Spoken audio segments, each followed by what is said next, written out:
Hey, welcome back, everybody, for the next episode of Standing Stones. I'm very excited for this one because we just learned a very useful and interesting and terrifying piece of information about magic last week. So, thanks for that, host.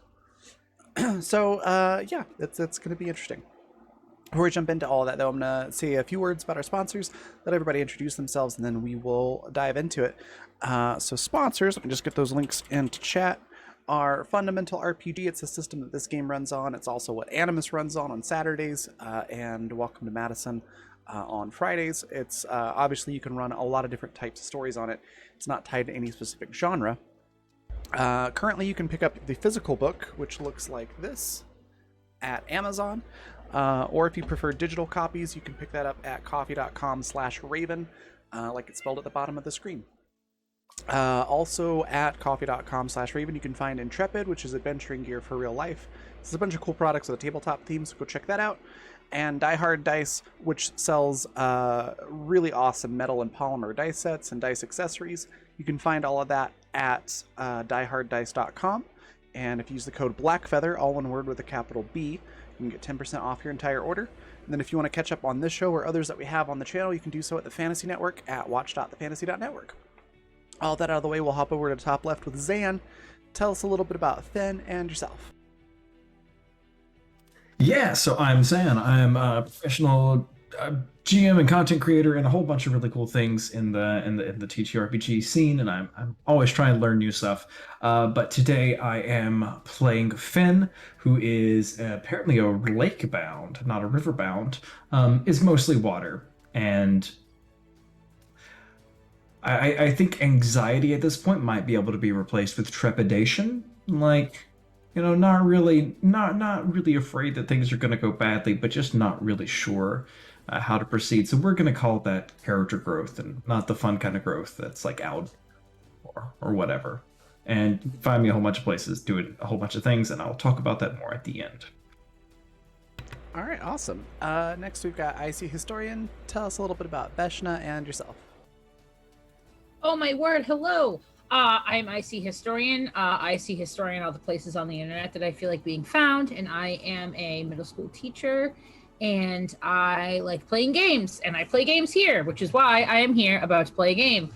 I play Veshna, who is, I guess maybe half fox girl, half bundle of young teenage emotions, and just sort of like a literally 100% over this whole like here's magic but you can't use it situation, and is like really ready to like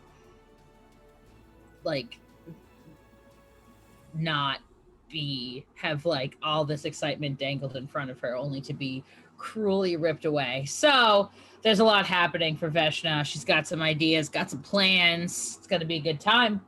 And that's me. Awesome.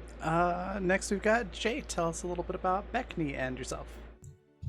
Hey everyone, I'm Jay, or Alien Jays. I'm a writer and a game dev, and you can find me on Twitter and itch.io at Alien Jays. Tonight I'm playing Beckney, who is a goblin who was raised as a pangolin, who has just found out some really horrible things about magic. That's going to be difficult to deal with, but also the fact that they don't know who left them or their now adopted sibling, I guess, nibbling, however that works, and they're not sure if they really want to go seeking more answers, but they're happy to not be home, I think, is the main thing tonight.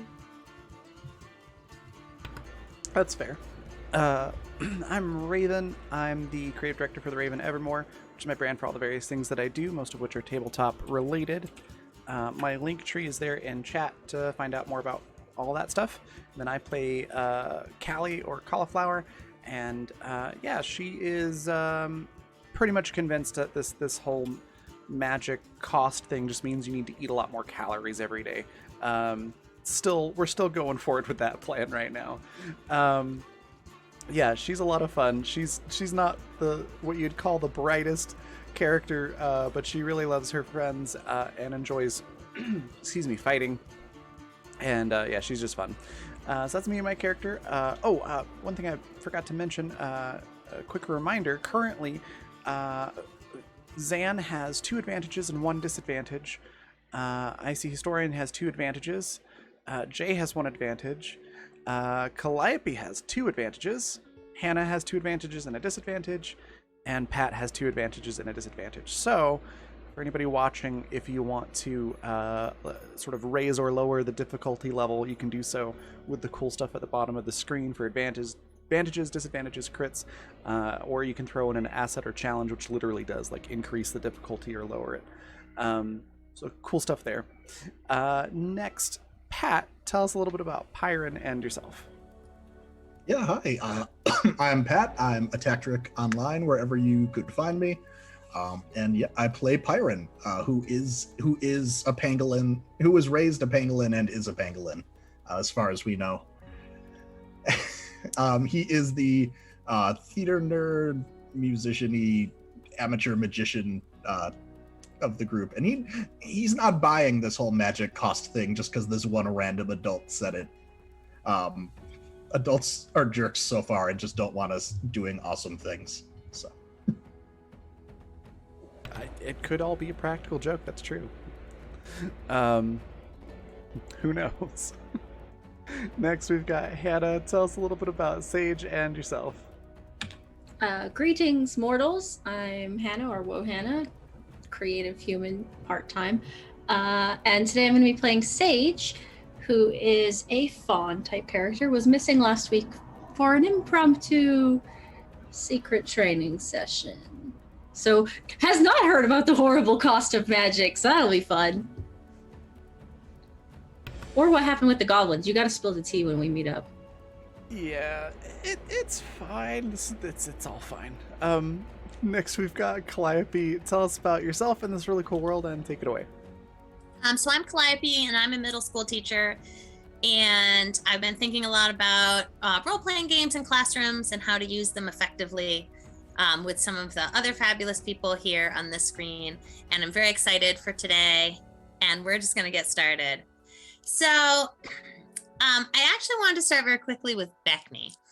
And when we last left Beckney, it was nighttime, and a bunch of the people from the town had come to sing old goblin folk songs with you to try to help you figure out the one that you remembered, and just sort of had this like goblin night together. So I think that we find you, I think there's a little room in Ilion's house, and it's like a little extra bedroom. And I think it's the first time that you've ever been in a place where all the furniture is the right size for you. Right? Like, I'm imagining if you live with a bunch of, I'm imagining these like anthropomorphic pangolins are bigger than you. I'm thinking so, yeah. Right? And so like, you're in this like cozy little bed with like, just everything's exactly the right size, which I think is kind of neat. And so I am wondering, like, what's Beckney thinking about, and sort of how do they sleep through the night? Was Pyron with us? Was like, are we all sleeping in the same like place? When we left it last, all the goblins were sort of together singing, and everybody else was sort of other places. I think it's the first time Beckney's slept without Pyron in the room. So I think like getting to sleep was a lot more difficult, and maybe they wake up a couple of times in the middle of the night and kind of do the general, like, oh, listen for the sounds of, pangolin sibling. They're not there. And then, 20 minutes later, they're passed out again. Right. I don't think it keeps them up, but it definitely wakes them up. Sure. Yeah, and so I think you hear like a little knock on the door. And it's pretty early in the morning, but I would imagine Lido wakes up sort of whenever anyway. Yeah. Okay. And I think something you've noticed over the course of this night is that Lido has not floated away in the way that they normally do. Like, has not zipped around the room as much. So you hear this little knock on the door, and Ilion says, hello? Good morning. Hey, can I come in? I had a couple things I wanted to talk to you about. Yeah, that's okay. Is it the sun out yet, or is it still kind Yeah, of like? Okay. It's just early. Okay. And Ilion comes in and says, it was really fun singing all those songs with you. It was really good. I don't know if we found the right one, but now I know some other ones. I want you to feel welcome here. I have a lot of room, and I would love for this to be your room, and you can stay here if you want, but you don't have to. But I'd love for you to feel welcome to come anytime. Are you trying, am I getting adopted? If you want, everyone is welcome here, and I want you to feel like I would love to have you be here with other goblins, but I don't want to put, a lot of people come through here, right? They come through, they leave. And if you're one of those people, that's okay. I wanted to give you a few things to help you with Lido. And I wanted to show you something, but it's not really for people who aren't goblins to know about. Like a handshake? Kinda. And he holds up Lido's little foot, and it has a little bracelet on it, like a little, like like those shell bracelets that are made out of that like twine stuff, and there's a little tiny rock in it. Can you roll me? Now I don't know what. I want to see if you recognize this rock anywhere from anything. So I would think education, maybe. yeah, maybe education, or actually it's probably naturalist, but either one. Can I do education? Yes. Okay. 12. All right, and Ilion's like, does this stone look familiar at all to you? No, I don't think I picked that one up. So there aren't really null stones left in the quarry, but there's some shards, and what we've figured out is that we can make little bracelets for the children to help them not use their magic until they are able to understand what it is. What's a null stone?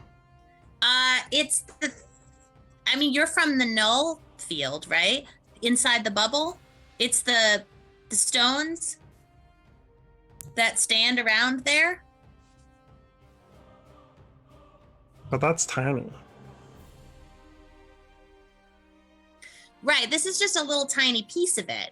But if what we've discovered, what we try to do is when we're taking care of the children, to put one of these on them when they're a baby, if they don't need to use their magic, so that they don't use it a lot before they're aware of its cost.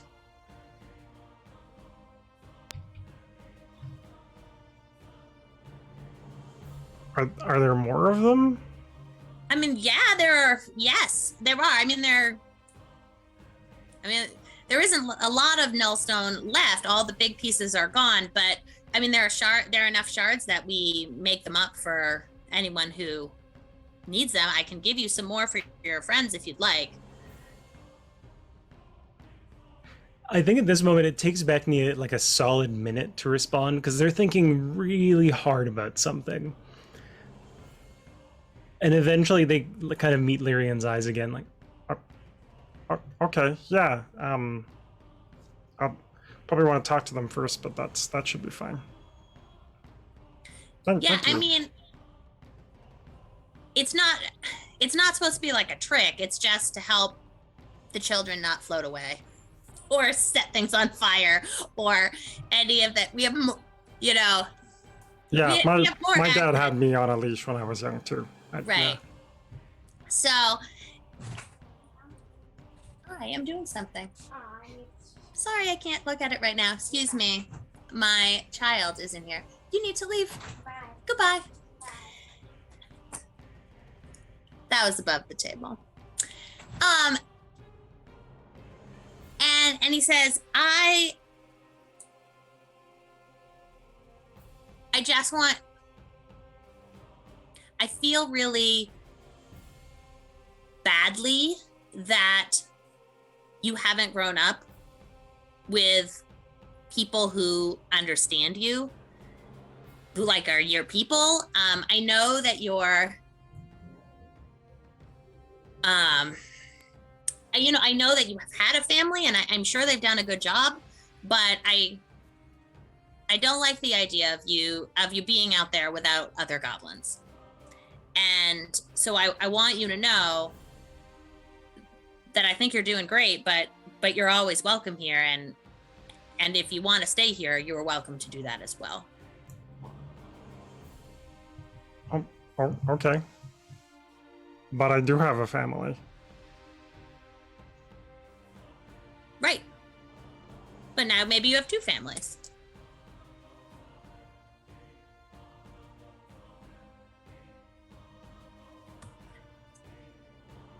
But I'm not sure that, am I seeing, like, you're not going to stay right now, right?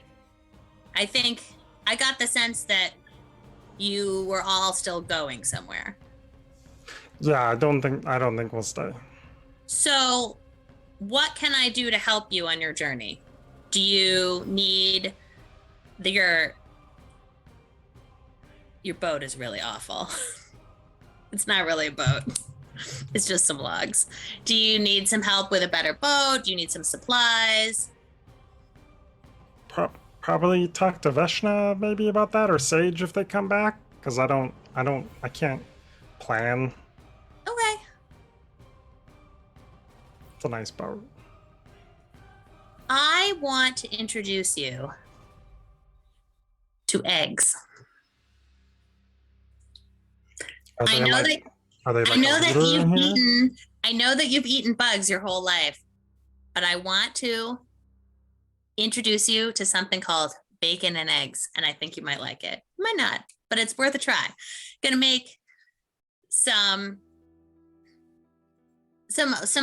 bunch of breakfast food, and you can try it if you want. And if not, there's bugs outside. We can get some of those too.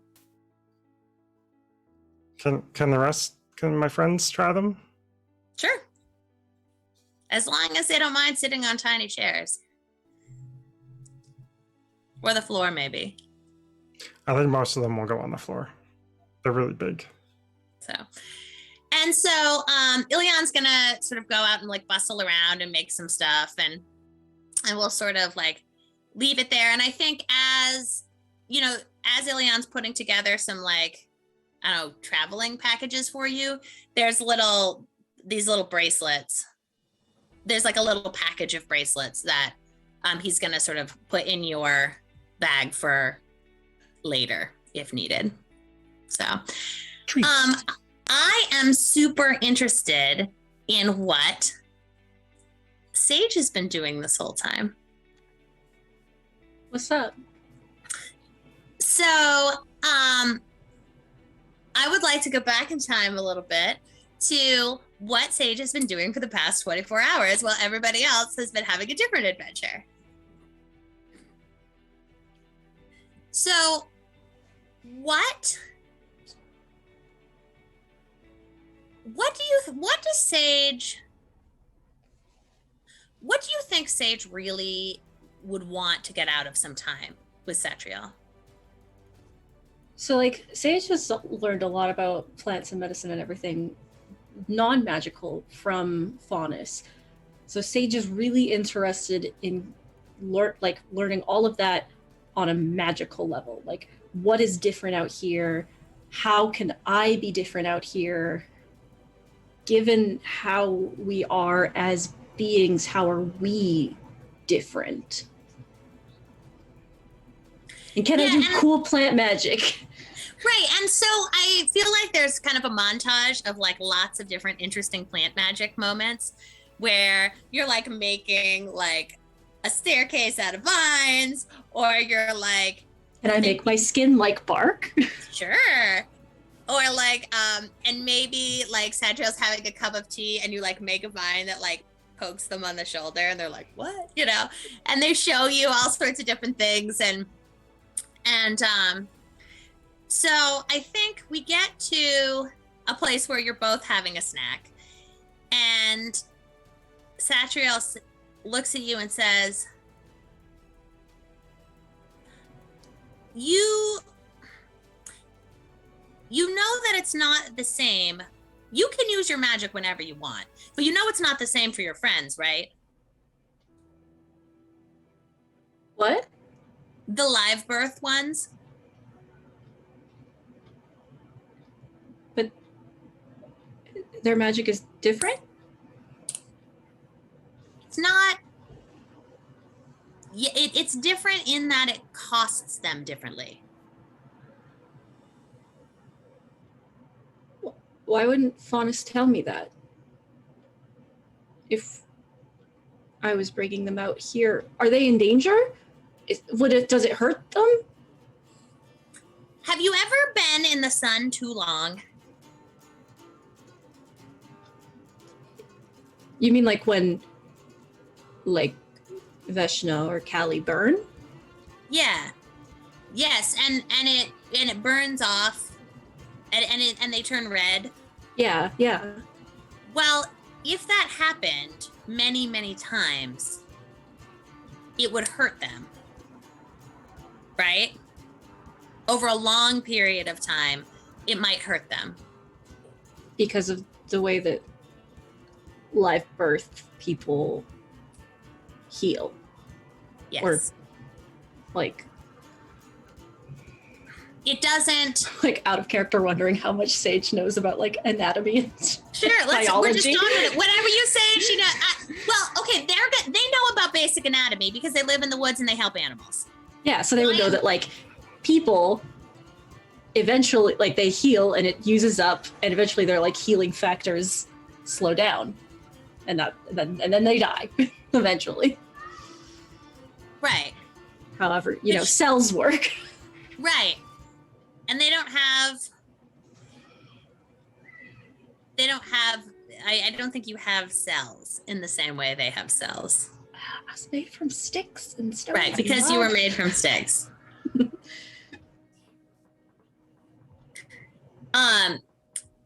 So I think as long as a fawn is connected to the earth, it can't die. right. Well, I mean, it can be killed. Right. I think that's, yeah. All right. There's some folks that are like kind of live birth humanoids and some folks that are just sort of more elemental humanoids here or vaguely humanoids here. Right. Like, sad thoughts about lifespans now. Anyway. So And Satriel takes your hand and says, "It's a circle of life. I don't know the rest of these words. Do do do do. Circle of life." So they use themselves up to do magic? Yes, but not in the way over a long, long time. Like a quickening, so that the degradation happens faster, so they end sooner, kind of thing. Yes, but not like soon, but the more No. you use it, the sooner. And I should have thought of it earlier, but I was worried. I was thinking of your lake brown friend, and Is Fen also like that then? no. That makes sense, honestly. Yeah. It's not. It's not quite the same. I think Faunus tells me that's part of why they came to make the null field. Because of the cost? That some of them wanted safety more than magic, and I was pretty young then. I remember it before. I mean, when Faunus was with me, but not too much before. It was a long time ago. Right.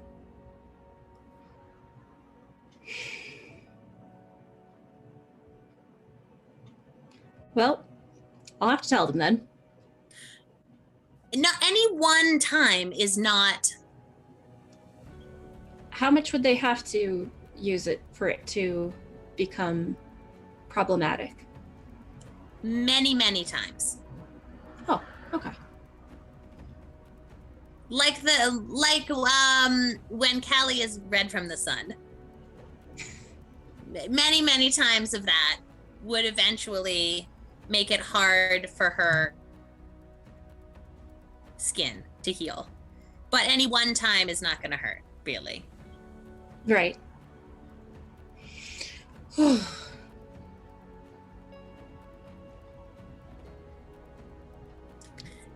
Can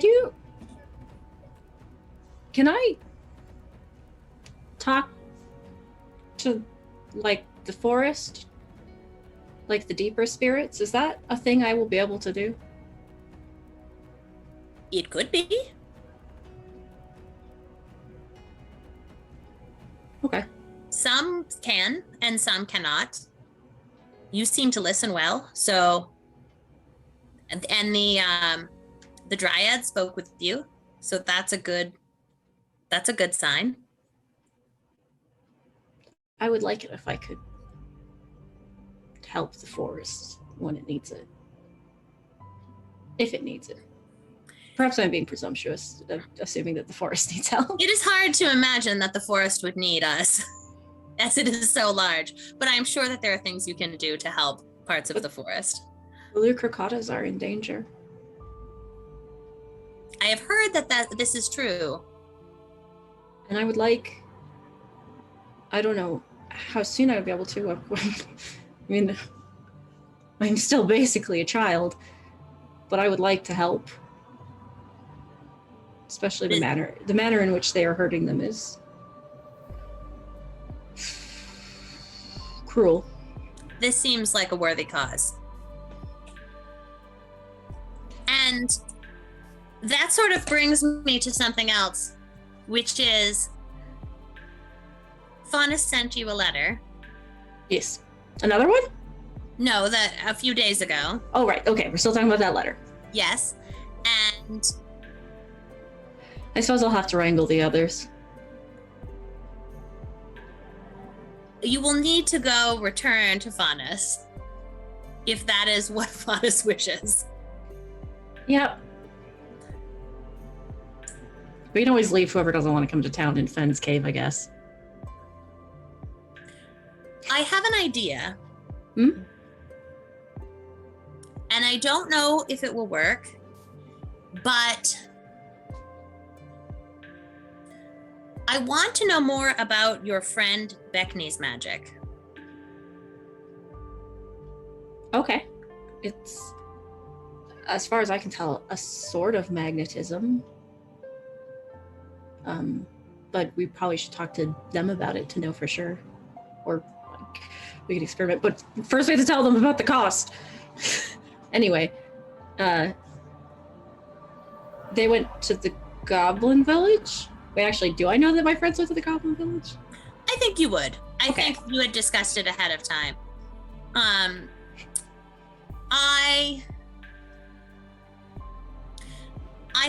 wonder if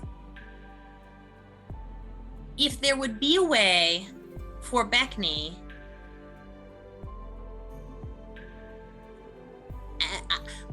I don't know if Beckney's magic would work for this, but I wonder if there is a way that Beckney could change a standing stone to allow for a hole.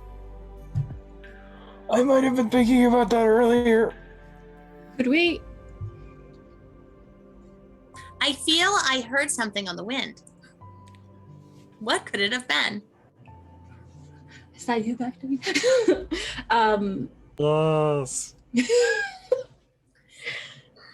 If they could, are you talking about like making a hole in the wall?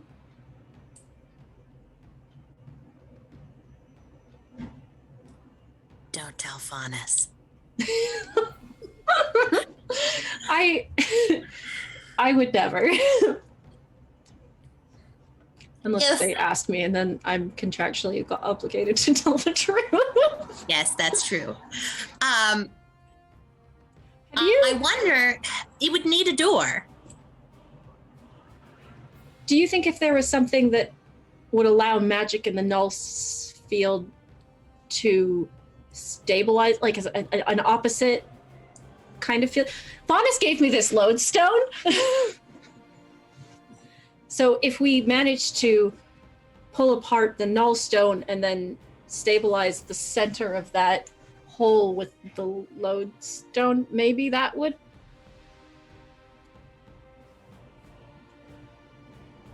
It would. It is hard. I'm not sure, and I would think that it would be a good thing to try near Faunus's house just in case. Yes, not near the town. Not near the town. We do not. I would not want to tell anyone of it. Well, and you would not want for a harpy or a lucrocata to come in, so it would need a door. Yes. But It would be nice to not have to go through Fenn's room. I feel that it is perhaps time. I would like to see Faunus again. And I feel that it is perhaps time to make a door that is closer. The other doors are so far away. Completely unrelated question. Satriel, can you also not lie, or is that me? Above the table, I hadn't thought about it before, but well, so if Sadriel did lie, sorry, we're gonna retcon that Sadriel did not lie, and Or not that you cannot lie, but rather do not? I do not lie, although I am perhaps better than you at telling parts of the truth, because Okay, it comes with not much very. practice. I have had to get good at not at being able to find out ways to not tell all of the children about their name day gifts and where they are. Because when they ask me directly, I must say things like, they are not in the barn. Because they are not in the barn. Have you ever asked Faunus where your name day gifts are? I do not wish to know. Well, Agro Sage likes to know. This makes sense for how they are opposite of me. Yes. And I think maybe as you're having this conversation, you're wandering sort of back down to the beach, right? Okay. And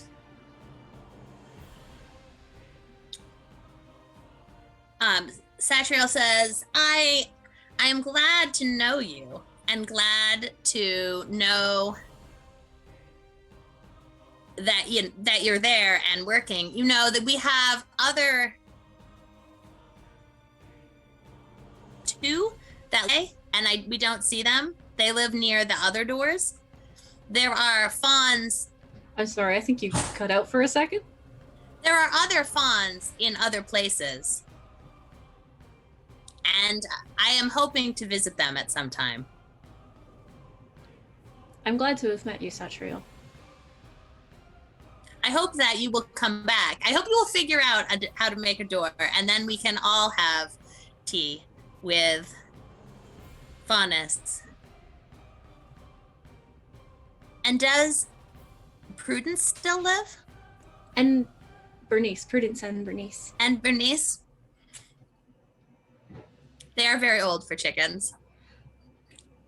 You don't suppose they're the same ones? I do. I do suppose they're the same ones. The oldest chickens. How do they still give eggs? What is this? How does Faunus get away with this? You will have to ask. I think that Faunus has gotten off easy because you did not know the questions to ask. Ooh, I'm gonna ask so many questions. So they're like, so I think you guys are sort of chatting, and I like to sort of think that, you know, all the other little fawns have sort of, they're doing different things. They're trying out different magic things, but mostly mechanical things. To like big balloons and little pyrotechnic things. And everyone's just sort of like having a little beach holiday while they wait for your friends to return. Do you think that Sage would sort of wait patiently, or do you think that Sage would rather have like send a message or something? A message is probably prudent because Sage is like, okay, I've been gone for a while, and I suddenly am besieged by thoughts of my friends getting into fights with all of the goblins because that was their plan last I knew it. Yeah, so I think Satriel is going to show you how to call down a jackdaw so that you can send a message. Send a message with the jackdaw. Yeah, and so we're going to sort of go back to the other thing, but when the jackdaw comes, whatever you want to say to the to the jackdaw will repeat back to you. You know what I mean? It'll be like a recording. Okay. Right? Like a voicemail message. Are you dead? Do I need to come save you? Right. So whenever you decide eventually. But yeah, so a thing that Sage can now do is like call to the local jackdaws and get them to help as long as they have something shiny to give them in return. And I'm sure between all the fawns, there's something shiny. I shall have to keep a pouch of shinies on me at all times. Yes. So, is there anything else that you'd like to do in this scene, Sage? Not especially. Okay. Perhaps make a flower crown while I wait. Yes. I would imagine that over the course of the whole day, after, it's probably like late afternoon by the time you're back out onto the beach, that probably before morning, you're really good at getting flowers to grow in a crown shape. So then you can just sort of pick it and like stick it if you want. Wonderful. And I make all of them like particular colors and patterns. I'm like, yes, excellent. Yeah. I will be the best flower crown maker. I like that. And, everybody, I also sort of think it's, some of them are kind of like those party balloons. Like, so one of the other, kind of Rosemary, some of the like acrobatic funds are making like really ridiculous crowns, maybe like sort of phallic crowns. Who knows? They're all kind of doing their thing. Having a fun old time. Yeah, exactly. Lots of fun for everyone. So Beckney, I think we're coming back to you. And when we last had you, you had sort of invited the friends to breakfast. So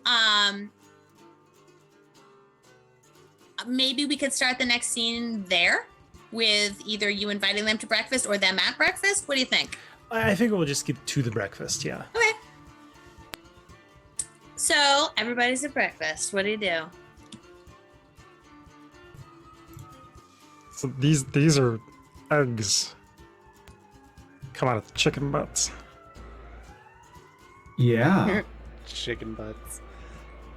Callie's just laughing and eating as many eggs as possible. Ashton is smiling very politely. And Ilion says, "You're never going to guess where these eggs came from," and gives you some caviar. tiny chickens? I think they might have gone bad because they're all like this inky black color, and they smell funny. I think Finn is going to like manifest a face on the side, just shift the face and go, please, don't tell Bubbles you ate those, okay? Like, it's your life and you can do what you want to do, just don't tell Bubbles, okay? Callie is still very confused and just like, I think these eggs have gone bad. So, I think this is probably about the time that the jackdaw finds you and is like rapping on the window. Is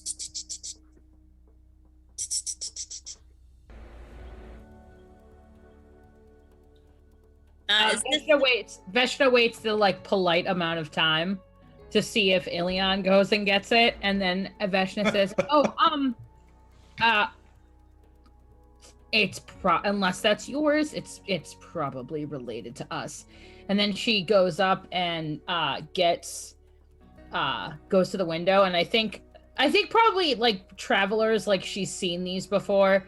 It's like a cheap way to send a message if you kind of want to screw over the mail system, like for the sort of like sovereign citizen types, you know what I mean, who aren't a part of your system. And I think she takes a piece of like sea glass out of her pocket from the many times that we've been in water this season.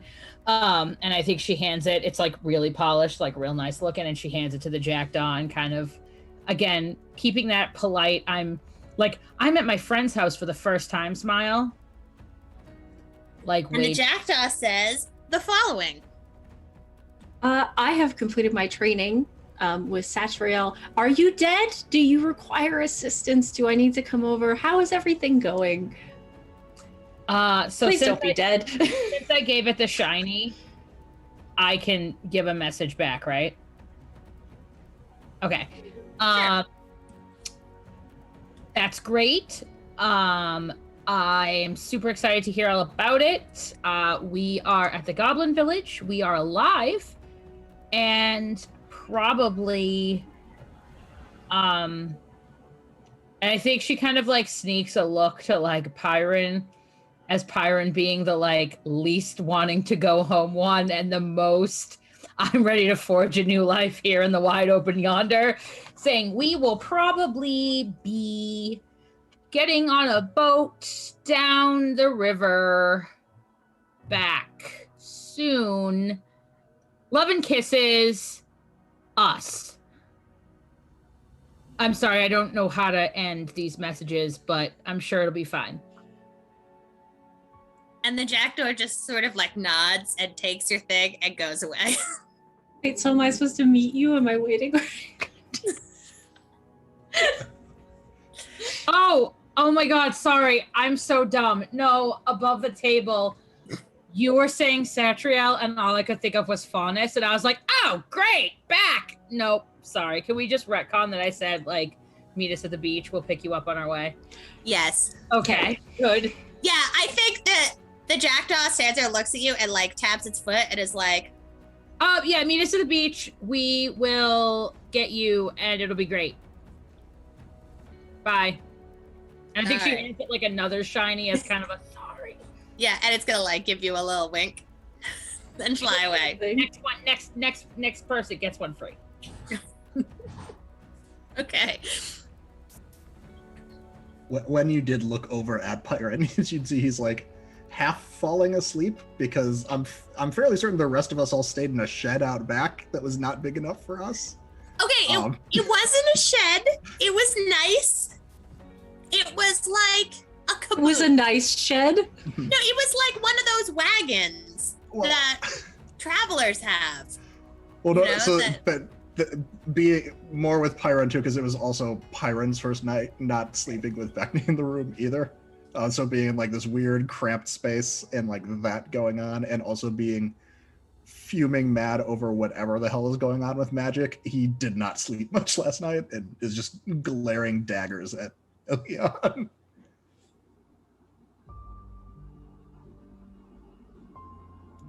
You are muted. Ilian's gonna hand you a cup of coffee without looking at you and just sort of put it near you, just in case. Do we know what coffee is? Do we get that? Yeah. And canonically, yes, because Veshna brought coffees to the two old people running the Yeah. Yep, We're 14. general fair store. point. Like, But I was totally drinking coffee. Above the table, 14-year-olds are obsessed with coffee. Not Yeah. I. shouldn't we be I didn't like drink it when I grinding was 14. bugs for energy drinks? Yeah, Like, I feel like the mayor fam. I feel like the Pages do not have their kids drinking coffee. I know, but 14-year-olds are obsessed with like Monster energy drinks, and I bet we they found can get bugs. I bet we found bugs that were full of sugar. I bet. You people in your Bombardier bugs. beetles. Bugs are the way of the future, and I will hear no hearsay about it. Does that mean that you made Beetlejuice as your Ha! energy drink? Yeah. Mhm. Oh, I love that Beetlejuice joke. Veshna or Veshna. I'm Veshna. Raven. Does fundamental RPG have psychic damage? For the players.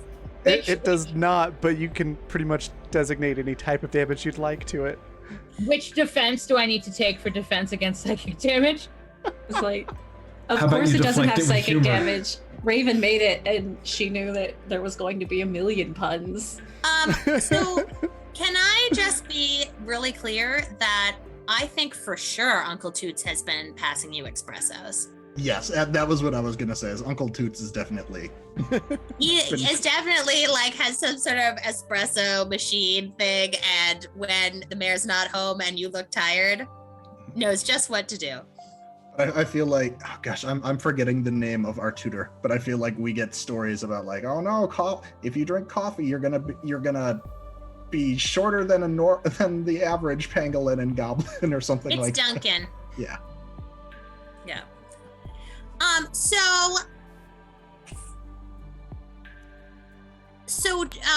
What? So Veshna, you have now gotten this message from the Jackdaw. So what do you do next? I think Veshna is gonna turn to the group and like with the look on her face that's like, I am the messenger of the thing that all of us probably know to be true deep down. And like, we kind of like, this is kind of what it is. And I think she's gonna turn and she's gonna like take note of Pyron and like, but like actually like acknowledge, not like in a get over it way, but in a like, yep, I completely understand that you are feeling some type of way right now. And you're probably not going to be much happier when I'm done with words coming out of my mouth. And I care about that. But unfortunately, like, there's not much I can actually do about it. Like, it's that look that like the mom gives when it's like, yeah, you still have to go to the dentist appointment. And like, I don't really know how to process that with you, but like, it's not changing. We can have all the emotions we want, but here we are. And I think she's going to kind of look at the group and she's like, so Sage finished their training with Satriel, and when we are ready to go, we are going to meet them at the beach and make our way down the river. Which direction is that? Above the table. Home. Oh no. So yeah. River, home. I mean, for Pyron, it might be death. We never know.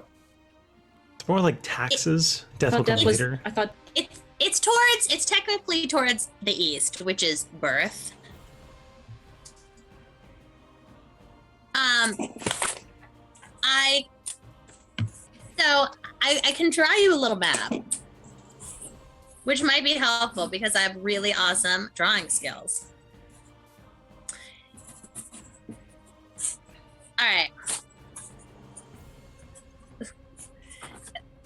So this is the lake, and this is you in the town, and you're gonna go down. If you choose, you go down the river, and here's like the waterfall, and here, this is the hole that you all came out of. And there's probably some kind of bridge over it. Well, somewhere in here is the road the east-west road that you cross with the flowers. And then further south is the edge of the cliff and then the town and the rest of the river. The river kind of turns back towards the west within the knoll field. I am so exceedingly pleased with myself that I know where things are geographically, because I don't in real life. Above the table, I negative a million in navigation. So My brain just keeps repeating, "Ah, yes, the birth death road." yes, the birth death road. But so it's pretty. It's Veshna's obviously suggesting we go home with that. Yes. Okay.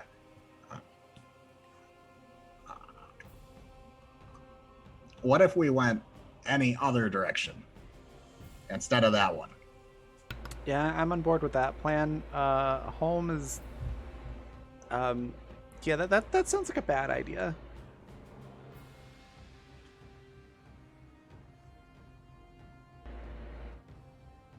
So, what?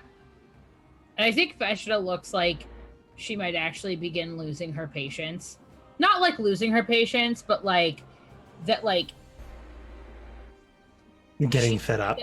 she sees a picture that like the other people don't see, and it's sort of like we've got to kind of like we're looking at the cave wall and we kind of got to turn around. Look, you know, I know that when we started off on this, I was the one who was most excited. And I was the one, this is all I've wanted to do for forever. I don't really know why. This is all I've wanted to do for forever. But what are we going to do here? I mean,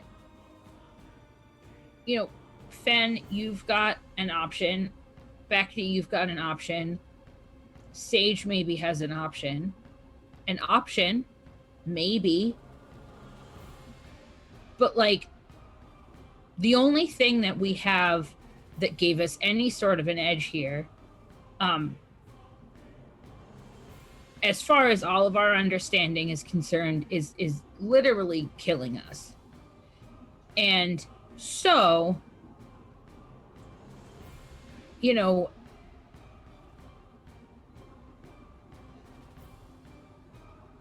I'm kind of, I don't want to spend my whole life running away.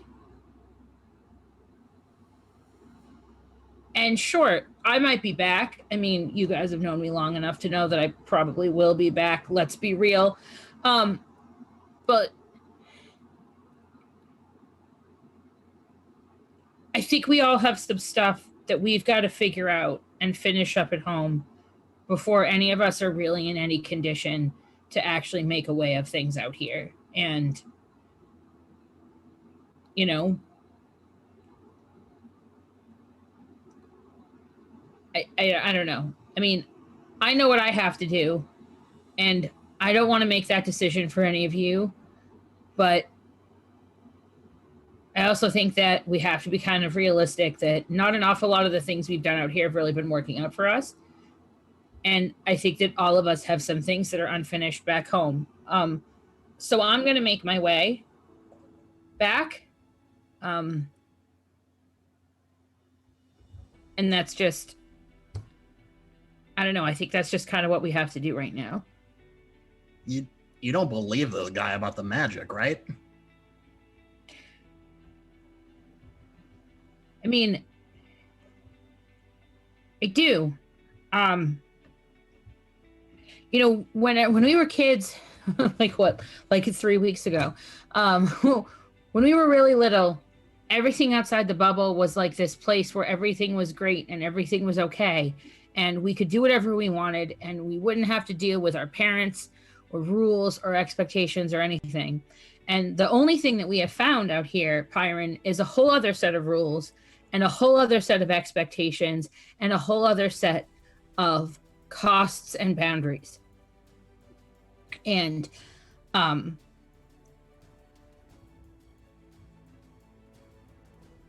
I think we've kind of got to see this for what it is and maybe go back and face some things and then figure out what we want on our own instead of just because we all got really mad at a bunch of adults. No, see, getting mad at the adults is the right thing because they're full of it. The magic having a cost. If that would, do you think we would have stayed with Sage's family for like days and they would have just kept that to themselves? No, this is just a story that there's kids out doing stuff and these kids should be at home not doing things. So tell them magic is bad for them. I really think it's just need more calories, really, to just eat extra. I mean, they did feed us a lot of food, so that's... Hey, I want to go home. I need to go home. Veshna is right. There's a lot that hasn't been done yet that needs to be done, and it has to be done back in town. Look, I don't want to. I know I've dragged you all down how many roads, and I don't want to do that. So I'm gonna go, and I'm gonna go down to the pier, and I'm gonna wait. And if you want to come. If you don't, you better send a jackdaw to my house so that I know where you are and I can send you the latest updated issue of Pylon on Cryptids magazine, because I have all these new pages and I can't wait to put them together. And I think Veshna was like, is going to pick up, and she's like in the sort of like the way that like some kids do where they're like, I know how to be like an adult, and they're very like rigid and like ridiculous looking. If you teach middle school or live with middle schoolers, and they're like, they it's like they first learned pardon me, and they're very like that. So I think she's just gonna get up, she's gonna shake Ilian's hand and say, thank you so much for your hospitality. I really appreciate it. You have a lovely town, and I hope that I will visit again sometime soon. But as I'm sure you figured out, I've got some stuff I gotta take care of. It's been great. And she's gonna go walk out and go down. She's gonna flick some candies to the kids that are, I'm sure, are still fascinated that a half fox person's wandering around. And she's gonna go down to the pier and sit on a bench with a giant lollipop. I think Beckney looks across the table at Pyron. Like, Dad's just gonna find someone else to take the job if we don't tell him that we don't want it. It's fine. I didn't say I'm not going back with Veshna. We're obviously going back with Veshna. She doesn't have to do that alone. Well, she doesn't know that though. Well, I would have said she walked out so graceful, so quickly and elegantly, and so it was such a force of character. I didn't want to interrupt. But she doesn't. Well, now she's. Well, now we're gonna go tell. I'm just. If we got Pyron, to, like Beckney's giving Pyron the like, go apologize. I'm just saying, we've got to go back. Fine. But we don't have to go back because of what he's saying is happening. We should go back because we've got stuff to do, not because an adult is trying to scare us back into being in line. And I will less elegantly run like Pangolin stubby leg run out after us. Beckney definitely gets up and like is like shoveling eggs and like remains of breakfast into their pocket, and is following Pyron out. Yeah, I was gonna say, are there various types of eggs? Like, are there boiled eggs? Or are they all scrambled? Or Whatever kind of eggs you want. all right, It's cool. your eggs. Then, It's Schrodinger's eggs. They're eggs. Okay. They're not eggs. Any you want. then yeah, Callie will grab a bunch of boiled eggs and like probably have one half stuffed in her mouth and she's like, "Oh, it's really good." Here, take this bag, and gives you like this little goblin rucksack that's filled with supplies. Nice. Yeah, Callie will just wave a thank you again with her mouth half full and rush out to where Veshna is and is like, wait, of course we're gonna come back. We gotta go get Sage. but then we'll figure out if we're all going back home from there or not. And so Iliad's just like the only one left in the room is Fen. And Iliad just sort of is like, Yeah, I thank you for your kindness. I mean, they can't really go anywhere right now. I'm kind of the forward momentum, regardless of what the little weird fox people say. if you tell Pierre that I said to give you a different boat, he will give you a much more seaworthy vessel to take with you down the river. I would appreciate that. Thank you. I'll let Pierre know. It was very nice. You have a lovely home, and you've got some wonderful little like miniature like lake reef beds forming, kind of a little bit like on the western side of shore. So I would keep a heads up out there, maybe throw some extra like building materials for the stuff out there, because that's always a good thing to have around. It's easier fish closer to shore. Thank you, Lakebound. I am honored that you've come to my house, and keep an eye on them. And Especially the goblins. just kind of flow underneath the door and out. And Iliad's just sort of standing there with like the remains of many eggs. I feel the need to say this out loud and not just in chat, but will we find Pierre at the pier? Yes. I do think that I sort of missed the boat on having him have a really outrageous French accent, but next time. But will he miss the boat that he gives us? Yeah. No, he won't. I'm sorry. He just loves to be on the pier, because remember that's his sole purpose in life. When you get down to the pier, though, Veshna, you find that the fox you left several foxes, including Pouncing, at the pier with the boat yesterday, and they have all completely charmed Pierre, and now are playing some sort of game that involves both fishing and tag. And they have amassed many fish for you and are very pleased to see you, which they show you by tackling you and covering you with kisses. They are in fox form. Veshna just sort of like gives herself to the experience and like enters a zen-like state, and is sort of, as soon as they're done, sort of gets up, dusts herself off. Like, is this his old hat now? Right. Even though she could transform into each, like the animal method of showing familial affection is just lost on her still. So I think that she sits gently on a bench with her back to the road and just sort of like, I don't think she wears a watch, but I think she has seen like adventurers wear watches, and she kind of looks down at the watch and then listens for like the first set of feet coming down the road. And I feel like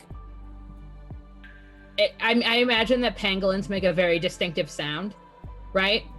I think that like as she hears pangolin feet approaching, and kind of irritated pangolin feet, she like flips Pyron a bug lollipop that she got from the market stand. I also like to think that maybe all the foxes like on the bench are on one side of the bench also sitting there. Like, yeah, they can't, like their bodies don't do it, so they have to keep like readjusting themselves. Right. They're just sort of watching you and doing the thing because this is the adventure today. Yeah, the adventure is bench sitting. Right, but it might get more interesting later. And for a fox, maybe bench sitting is a new experience.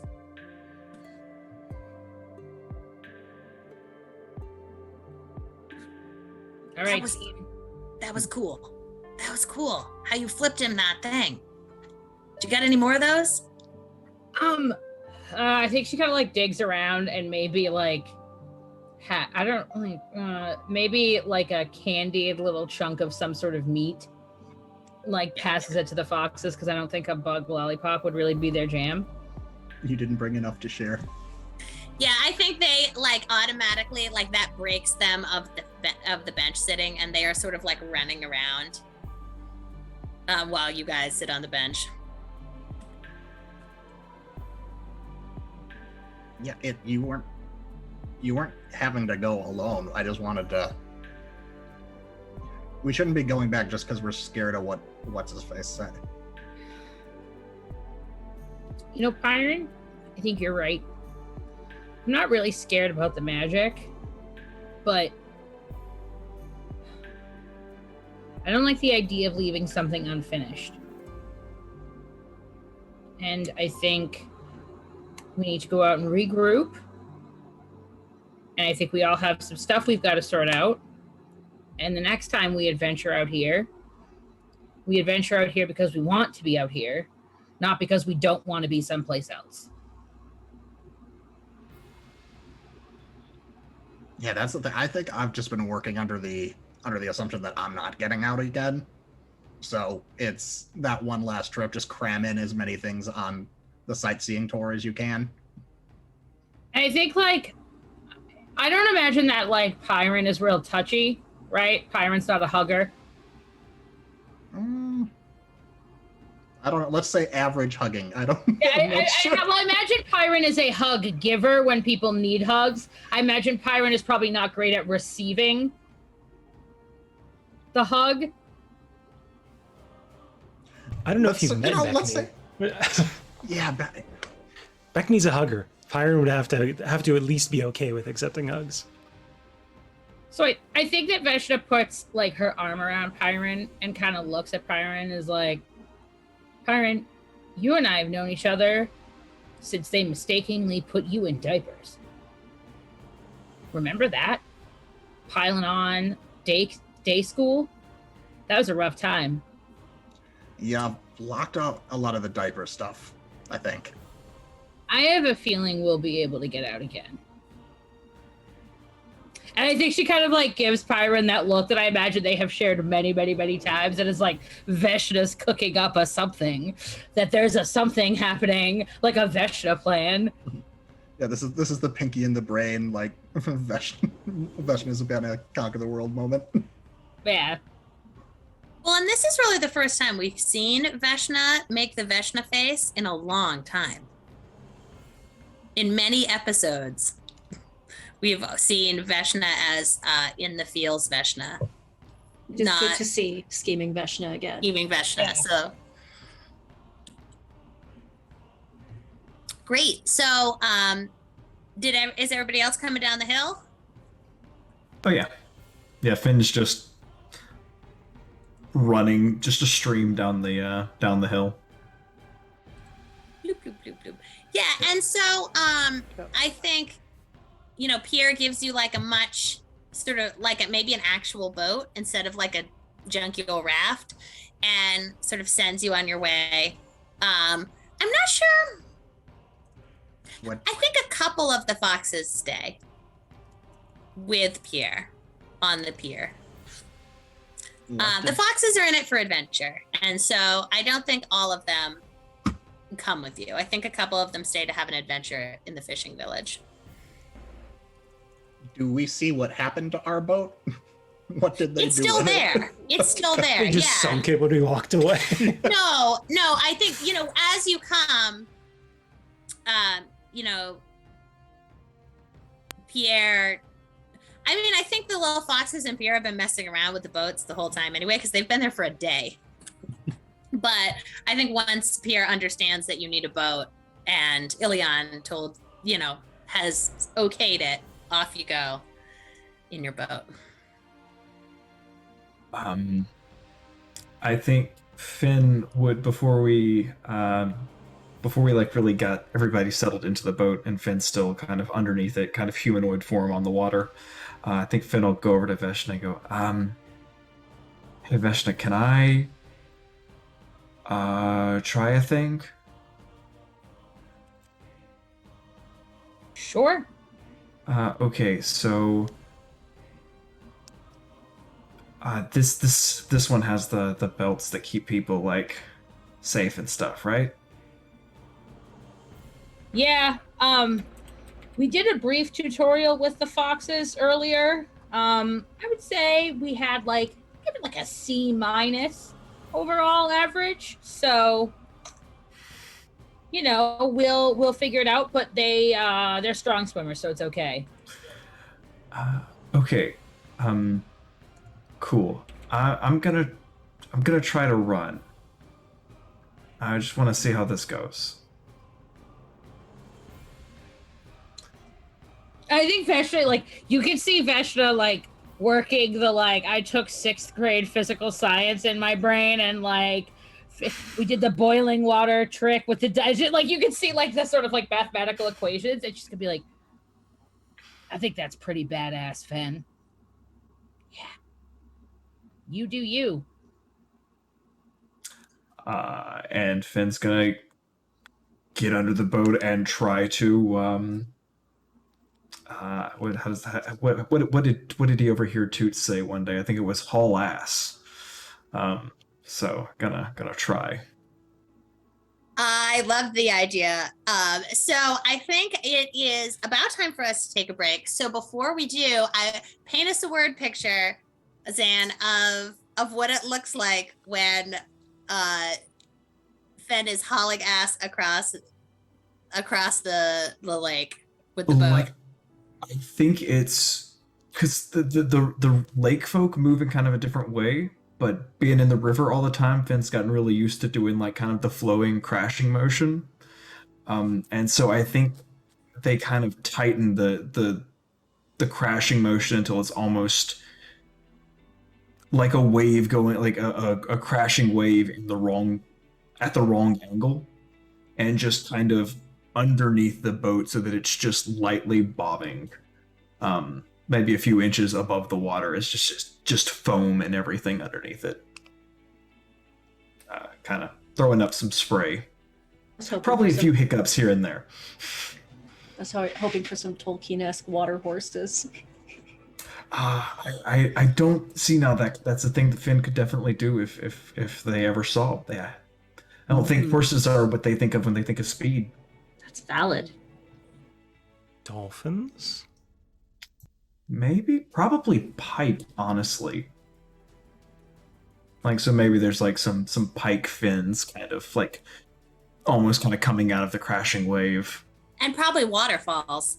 I mean, that's the fastest water. So yeah, and so I like this sort of like image of the boat, like a speedboat kind of going across the lake. Everybody's like holding onto their small foxes and also babies. All right, very good.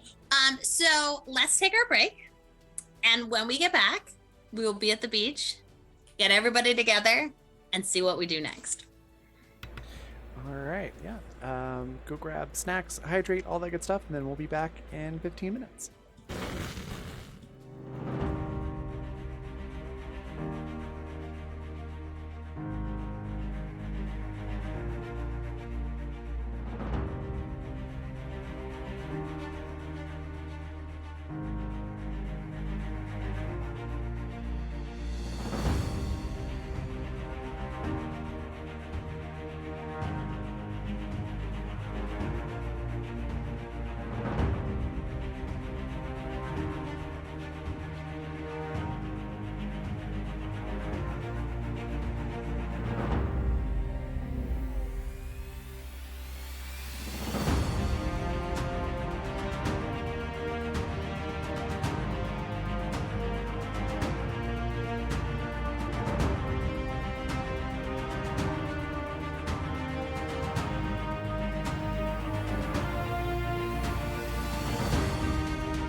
are back.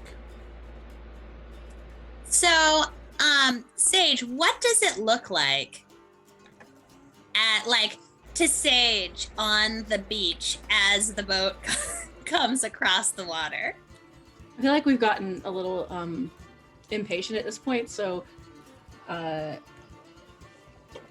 we're all like kind of just dancing, frolicking. We're frolicking. It's a fawn thing. We're like, I'm bored. It's time to frolic, I guess, because we have to stay here and wait. But let's dance and roll around in the grass and do cool jumps. It's chaos. I love that. I love that. And so you look over, and here comes like the speedboat. Fen, I want you to roll. Let's see. I want to see if you can stop in time. No, how about nimbleness? Sure thing. Let's do that nimbleness.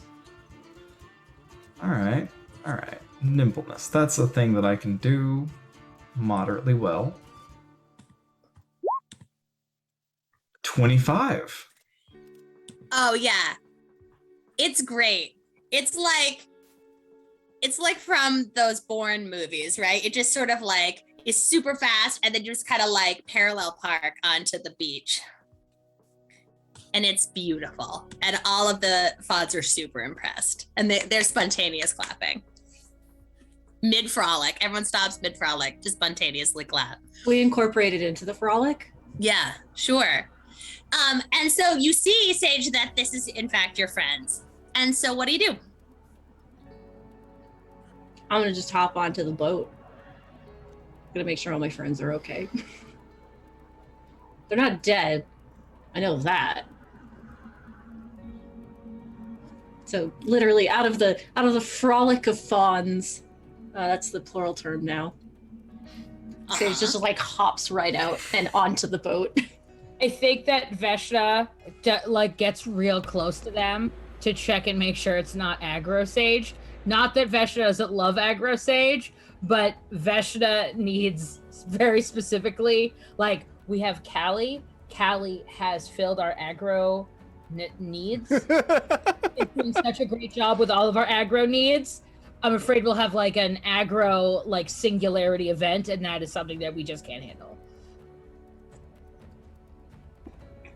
Also, Everyone! Oh, go ahead, sorry. That literally was all I was gonna say. What's up?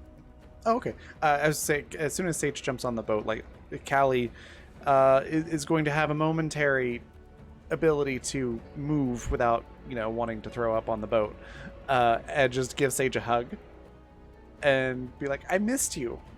And then go, and now I'm gonna go over here for a second. Excuse me. And just goes and, like, gets sick over the side of the boat. That's gonna nuzzle your forehead, but now you're being sick. I'll get you something for that.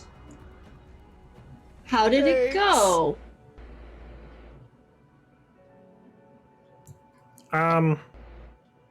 That's fine. It's fine. I think Beckney hasn't told any of them specifically what happened. I think they told Veshna, and like Pyron overheard a bit of it, but I don't think they've specifically told anyone that they like how the whole thing went. So Beckney basically just says to Sage, like, I didn't get the answers I wanted, and that's okay. Okay. Where were you? Sage is doing like a head count, like, Satrel took me further to the forest and we did some I have something to tell you. Everyone, magic is not free. You're nodding. Makes you old. Yeah. Oh, okay. Yeah. So you've heard about that. Okay, good. Yep, we gotta eat more food, calories to do it. Oh, that is not how that works, but okay, we'll talk about that later. Yeah, it's not like it's a... Satriel was telling me that for you all, it's like getting sunburned repeatedly, eventually it doesn't heal as well and hurts. But it's not like it's immediate, obviously, because we've been using magic and you guys haven't been hurt, but like something to use in moderation, I guess. Where did you hear this from? I guess the goblins. Yeah, Lyrian, the one who like leads. But I don't actually know what they do. But they're old, I guess. They're like 30, so like they're really old. Okay. In that case, I guess we should talk about. Oh, I forgot I had something to give you all. Like your revelation, 5 minutes later, finally click something in Beckney, and they start digging through their rucksack, and they pull out the little bracelets that Lyrian gave them. Like these are made of the same stones from home, the big ones that we tried to like get past. And I guess they help with like stopping the magic, sort of. They said they give them to baby goblins so they don't abuse magic or something. I will pass, but that sounds good for people. True for me. And wait, no, we have to talk about your magic. It's just like we're just A revelation cascade. But first we have to talk about where we're going. Faunus told me to go. I told you guys about the letter, right? I'm forgetting how much we've talked about things. Okay, I didn't tell you about the letter. Faunus Above says the table, you left a note with Callie that said, basically, Fauna says we have to go home and we're going to talk about it. I okay, think. that sounds great. Yeah. So I know that we all have very mixed feelings about home, but I think we should go back, at least for a little. I think Beckney's definitely eyeing Veshna. Like, Did you two? Were you supposed to do this at the same time? No. Oh. Just, Veshna? what can I say? We kind of came to this understanding earlier. Oh, excellent. Yeah. So we are all on our way, and I think she's gonna kind of like put a reassuring friend hand on Pyron's shoulder, and we're gonna help each other out when we get there. And Because your parents are kind of worried. yep. And I think like the big like sort of scheming Veshna smile, like episode 1 scheming Veshna smile, sort of like spreads across her face. She's like, I might have an idea about how we can sort things out once we get there. I, conversely, have an idea about how we can possibly make a door. And by I mean Satriel had the idea, and I'm now just taking the idea and we're going to work on it. We're going to workshop it. Hey, 'Cause-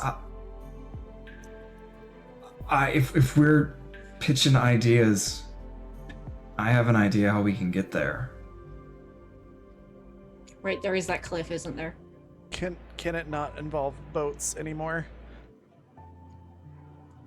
Well, I'm going to get you something for that. We'll get you a leaf to chew on. It'll help a lot. I shouldn't have had that many eggs. like Beckney like surreptitiously dumps the remainder of their eggs off the side of the boat. Like, no, I'm not having that. Oh goodness. There is definitely a large splash as many small foxes go chase eggs.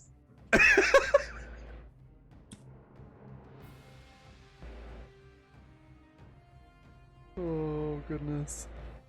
So,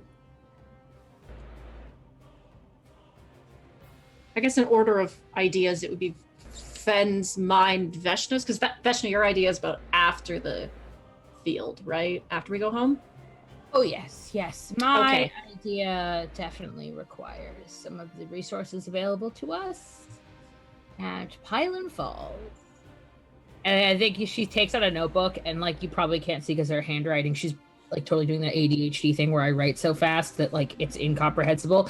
But there's like a lot of flowcharts. There's like a lot of flowcharts and a lot of lists of steps. Sage is just terribly happy to see Veshna in good spirits again. Okay, Fen's ideas first then.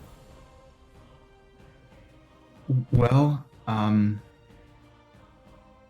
I can't do it alone, but I think if Una helps, we were talking yesterday about a few days ago, I guess, about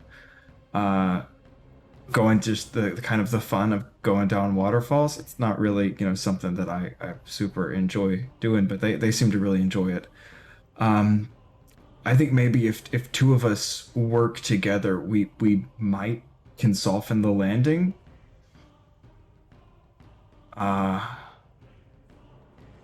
We'll get there. I think I can do a little bit more than I thought I could. Well, I didn't know I could go as I didn't know I could do the thing that I just did. So, with the whole fast boat thing, I didn't know that was an option. Yeah, that was really impressive. Thank you. Yeah, I think that maybe if we work together, then we can get over the waterfall. It'll be risky, but it'll make an entrance at least. Is the waterfall still within the, because is the waterfall in or out of the barrier? So the waterfall's out of the barrier, but then the river goes through the barrier, and there's a hole enough for. We've sort of established there's a small hole there that is mostly water. Okay. How did we establish if there was so I know there's other trading inside of the bubble, but is there any trading going out of the bubble from? Is that a thing too? So we haven't really established a lot of it, but we've established the following holes in the bubble. One is where the river actually comes through, so that the riverbound, the fen folk can sort of go back and forth. And that east and west, but further down, not at death and birth, are sort of the grand gates that sometimes adventurers come through, and they're quite far away. We have not established how far, but I would say probably several weeks' journey. And that's kind of where Beckney came from originally, was through one of those gates. And then down at the bottom of the place is the city that has a harbor. So there must be some way to get out of the bubble through the harbor. So that's it. That's what I know. We shall need a closer door for sure. Yes. Excellent. Oh, and sorry, and there's also a small hole Into under Fen's the water. room. Right, and through Fen's room that's under it. Yes. So, yes, those are the holes that we have established.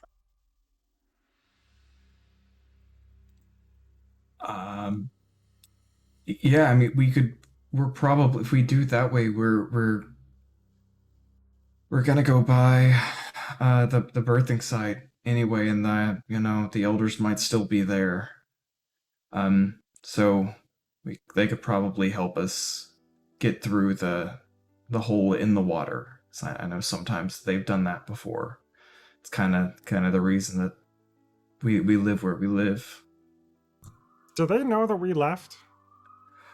I mean, I'm sure they've probably found out by this point. I guess I mean, are they okay that we left? I mean, probably. Yeah. I think they will be. Now, Satriel had a thought about perhaps, I do not know the particulars of what Beckney's magic does, but if it could somehow manipulate one of the null stones, we could perhaps create some sort of door that we could just go in and out of whenever we want, as long as we don't put it, near the town, so closer to my home. Yes. Wouldn't that kind of be like trying to put out water with a fire?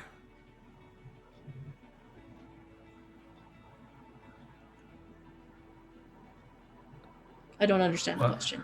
Because it's made of like the non-magic. So like, how would my magic affect it if it doesn't respond to magic? And I think Beckney actually takes one of the spare necklaces and starts trying to mess with it. I had some thoughts about using, because Faunus gave me that stone that works within the null field, despite the null stones. So maybe we can use that somehow. I have to admit, I'm not 100% sure about it. I feel like Duncan taught us about double negatives at some point. But I didn't get it, because like, why are you negatives the math?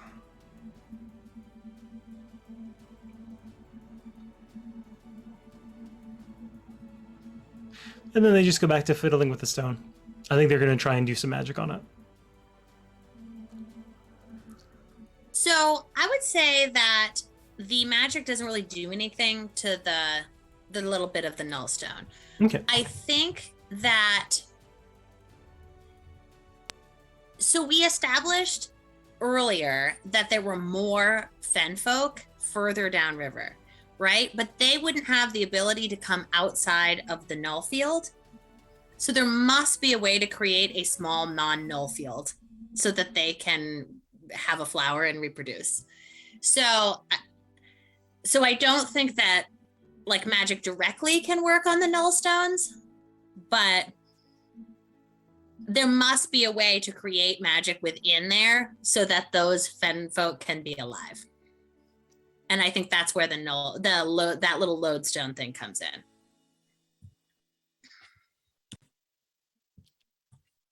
So potentially if we inspect the hole that your people have, Fen, your elders have, we might be able to glean a way to make another one. I mean, it sounds reasonable, yeah. Because I would like an easier way to go in and out than through the river. I can imagine the inconvenience.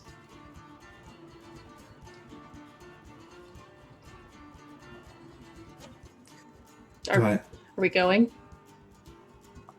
I need to go. I need to go talk with. I need Right, to go Una. get Una. Yeah, who I imagine is definitely arriving just now and hasn't been watching this whole time. Probably. I suppose I will go say goodbye to Satriel for now. If we have time. Yes, you do. You have whatever time you want. I have to say that my original thought was that Una was actually giving space, but if you would like Una to be right there, that is also fine. No, I think like the weird after effect Finn would be like, oh, huh, okay. Nope, guess I was wrong. I'll just go get him real quick. I'll be back. And then just kind of melt into the shore and off. So when you get there, I think that Una is in the alcove and is absolutely not paying attention because they're singing this really ridiculous song that is sort of like the Can song from Orpheus in the Underworld to Lil Snippy, who is doing this really ridiculous dance in which it like picks up all its different legs and they just like cannot even. And it's when, you know, when your pet is just being so funny, and you can't even, and it's not even that funny to anyone else, but you love your pets so much and they're so adorable. And so that's sort of what's happening, and they do not even hear you come in. And they are just like trying to sing, but then they are laughing so hard. And you can see that they have like completely redecorated probably several times while you were gone. But they don't even notice you come in.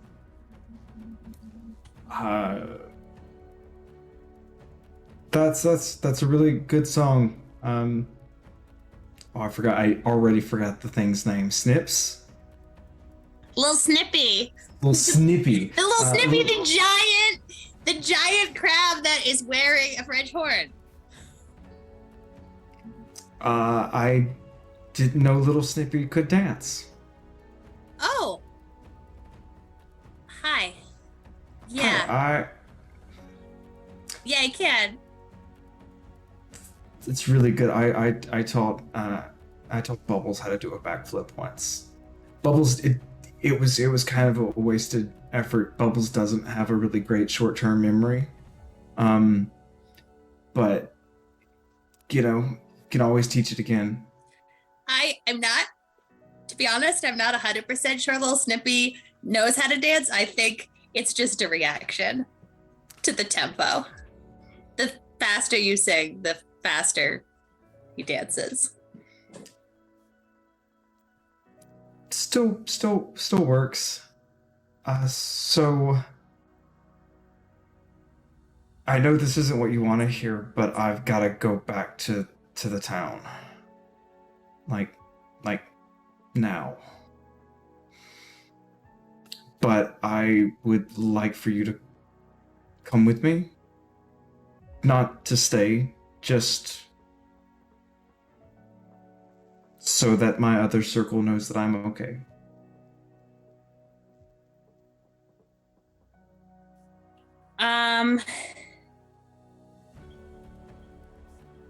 Yeah.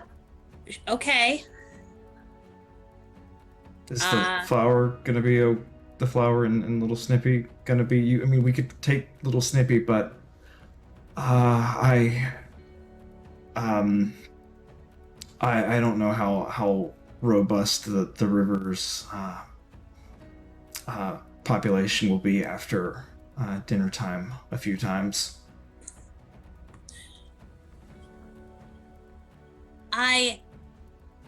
This is like a lot. Yeah.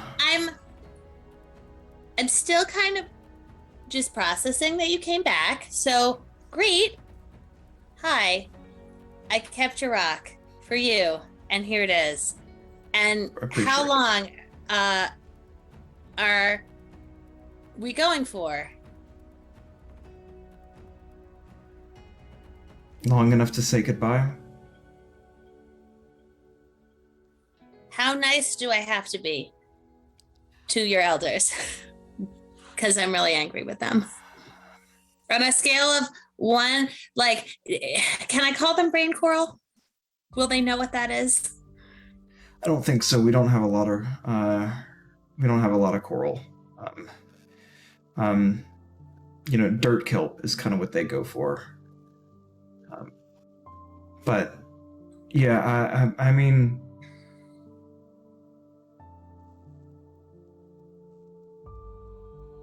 I would just like to be able to start to close something before starting something. If you feel like it needs to be closed that way, then you've been grieving a long time too, and the closure that you need is the closure that you need. But I need my own closure for it.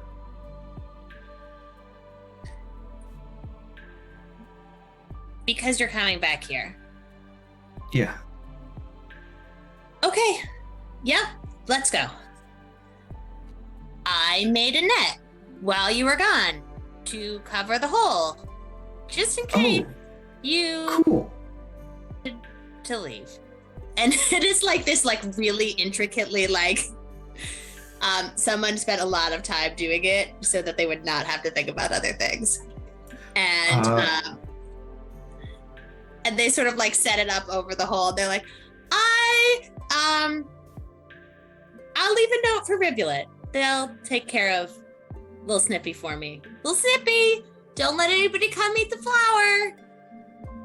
And it's like, We'll bring. I'll bring back some of mine. I've got bubbles, but I've got some other really great ones too. The fish are I don't know. We'll have to keep them and see, make sure they're not invasive. I really don't want to mess up the ecosystem here. It seems really nice. Maybe just it'll be fine. We'll figure it out. Also, and this is probably not a big deal, but we'll be going over a waterfall. Just wanted to make you aware of that. Okay, let's go see our friends.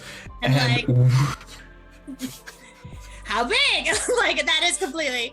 Now, Uda's like, how big is the waterfall? Is it really fast? How many times can I go down it? Like, how many times have you gone down it? Can you go up the waterfall? Right? And that's just sort of like peppering with questions as you go. And so everybody's kind of ready in the boat, right? Is everybody going in? Heck yeah. Yes. I've told Satriel that I will send word when and if I get a door for them ready. And regardless of if I succeed, I will be coming back to visit. And I think Satriel and maybe Lavender are going to sort of try to go the other way, on the other side of the null field, if in case you need backup on the other side somehow. Oh, we should pick one of the stones then to meet at. The one that is nearest Faunus' house. Yeah, Sick. we'll assume we did that, and we'll have to. And Satriel, reminds you you'll have to be close because squirrels cannot remember messages very well, and magical jackdaws do not go through. Yes, and that's even inside. Like that's even inside the barriers. Right. Squirrels don't remember. Mm-mm. Callie's gonna go say bye to all the other fawns, especially Agro Sage. And then is going to go to Sage and be like, so before I don't found out I don't do well on boats, as you saw. You mentioned some leaves for that. Yes, Nepeta Catnera is supposed to help with motion sickness, so I will actually. And Sage just like holds out their hands like, we'll just make it, and like grows some out of their hand. And Callie's just like, in awe, thinks that's the most amazing thing that she's ever seen. She's like, oh, that is so cool. I know many things about plants, and this will help me. You're the best. They take some of the leaves and just start chewing on them. Yeah, if you chew on it throughout, it should help a little bit. And was it that you? I'm trying to remember how actual motion sickness works. I'm like, I think it's that you have to stare at the horizon or something that's not moving. I Yeah, think something so. static. Yeah. Which can even just be the boat. You can just stare at the ground. Yeah, just don't look outside of the boat. So while everyone is giving Callie some feedback on how to not be motion sick, I think the Parsley and Rosemary and Thyme come over to Pyron and are like, hey, Pyron, don't you stay here. We need you for our tricks. My nibblings. It's so much better when we can balance off you as a ball. Yeah, no, I know it's really good. Let me get back to you on that. Because Pyron was actually trying to like follow behind Sage because he has something to say to Sadriel. Okay. Well, they're like, well, we have a present for you. What? Why? What? You don't need to get. That wasn't. Okay. What? Well, if you're gonna go, we have a present for you. But if you're not gonna go, Well, then what's gonna happen to the present? I guess we'll just give you the present either way. I was gonna say, what if I like go and take the present and then I come back? Do I have to give the present back? No, that would be the best one. Okay.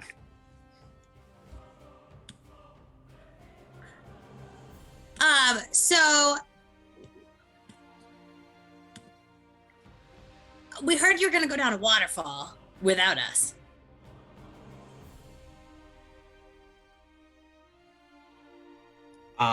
Yeah, I think I did hear something about that. I wasn't paying a whole lot of attention. We're so and Rosemary's like, I'm so jealous. Anyway, here's a parachute. You just put over your arms, and when you jump high, it should help you go slower. I feel like that should is carrying a lot of the weight in that sentence. Yeah, well, we haven't really tried it out yet. But Like it this should. specific model of it, or any of your parachutes you haven't tried out. Well, I mean, we do throw ourselves off buildings on a pretty regular basis. And sometimes, if you've got like a sheet or something, it slows you down. This should work.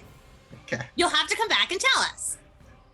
Is this just a sheet? No, it's just a bed it's some sort of like parachute thing that might possibly help you. Okay. Yes, if see that's smart on your part, because you're only gonna get feedback on it if it works. You're not gonna Right, get and any if you negative come feedback. back, or you could just stay and not go, and then we could all try them out together. I definitely have to go for a bit, but I'll let I don't know what's happening. I'll let you know when I know. Fair enough. And so, Pyron, you wanted to have a moment with Satriel, right? Yes. So I think in the bustling of you going and everyone saying goodbye, there would certainly be time for that. So that magic thing is real? What? That like magic kills us or whatever, that's real?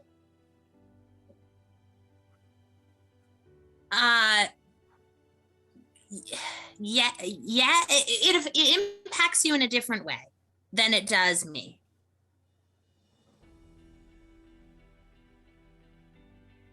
I literally said it wasn't like that dire. Oh no, Pirate's just in a mood. It's more like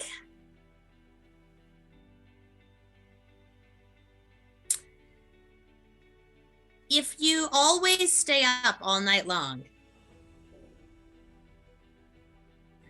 then you would not be as healthy.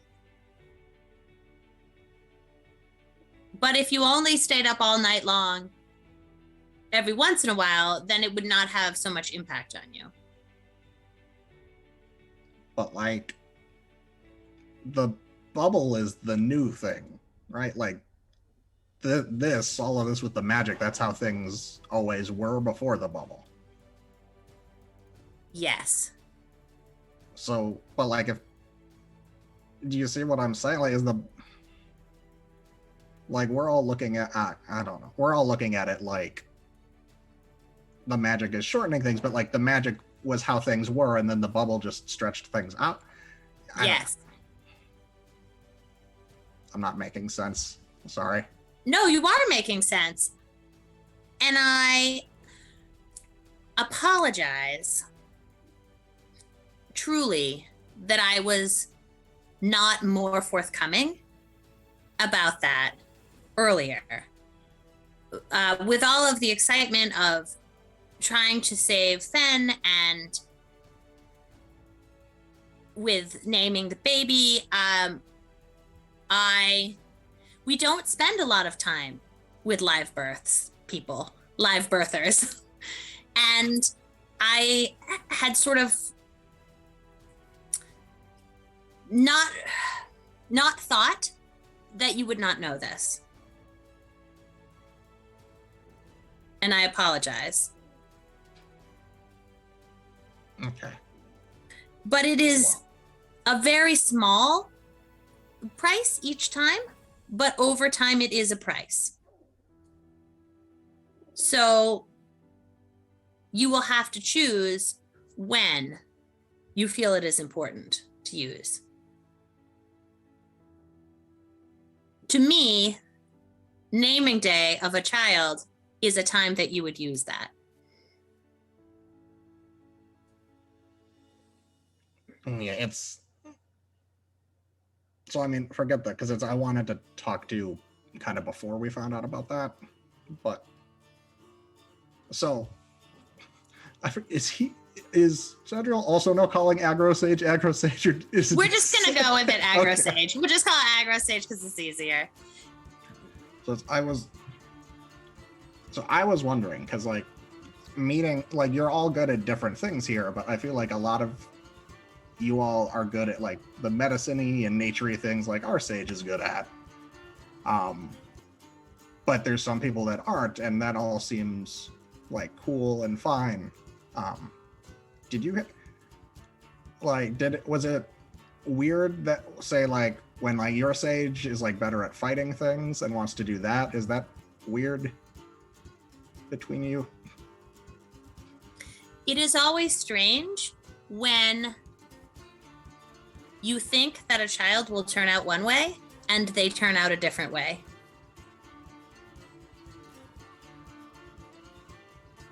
It is not my place to tell my sage, what is in their heart. But if you are asking, did I expect to get a sage who wishes to beat up everything in the forest? I did not. And if you are asking me, did it take some adjusting? It did. But Sage is, at first, I had my Sage in many of the other sort of classes and things that the others wished to do, but it became obvious that that was not going to be successful for Sage, especially when they would grow plants and then beat them up and kill them again over and over. And it seemed like not a good use of anyone's time. But it took time for me to come to that. Right. Do you have any suggestions on maybe like how to make that, when you said like it was obvious this wouldn't work, making them do that thing? How do you make things more obvious if you're pretty sure you've made them super obvious? I feel that this is perhaps not about Sage. I mean, like hypothetically speaking, how would that have happened? I wonder, it was helpful to me when my sage told me that they did not wish to grow plants. Very clearly, Okay. many times. Okay, so it does take a lot of times, is what I'm And hearing. it took a long time for me to understand that you could not want to grow plants, that was a choice. It is very odd to me to not wish to protect the forest and with magic, but to protect it with fists by beating it up. It is very odd. But now I have learned to appreciate that sage. It just goes a different way. Maybe it's like an acupressure thing.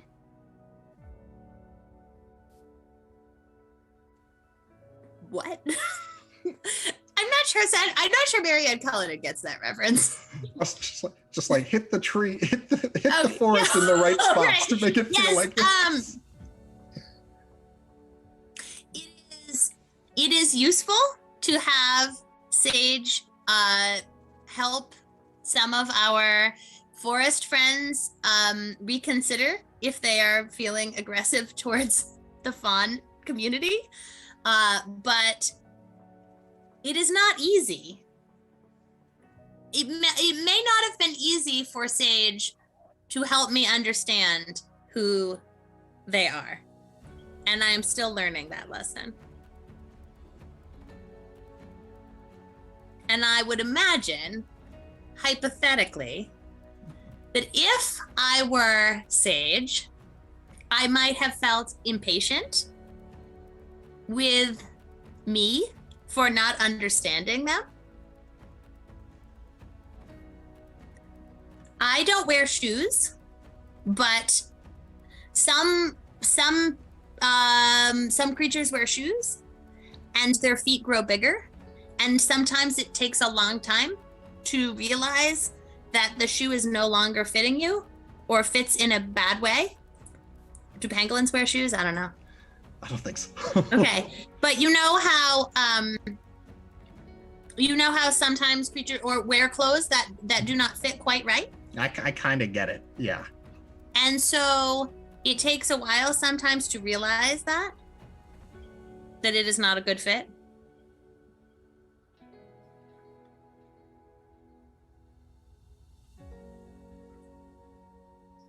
Okay. Thanks. Yeah, good talk. I would say to you one more thing, hypothetically.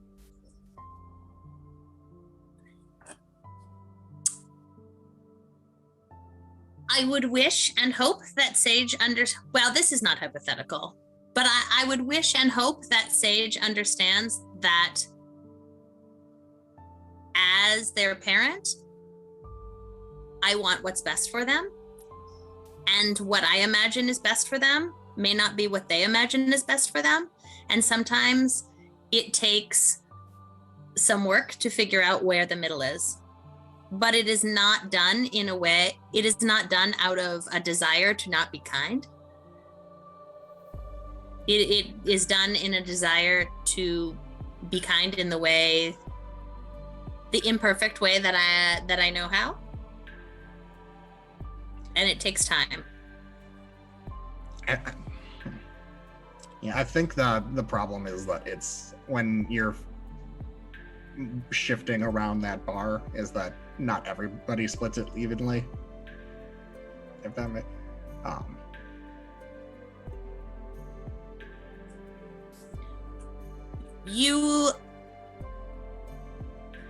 would imagine you will have to be both patient and forceful at the same time, hypothetically.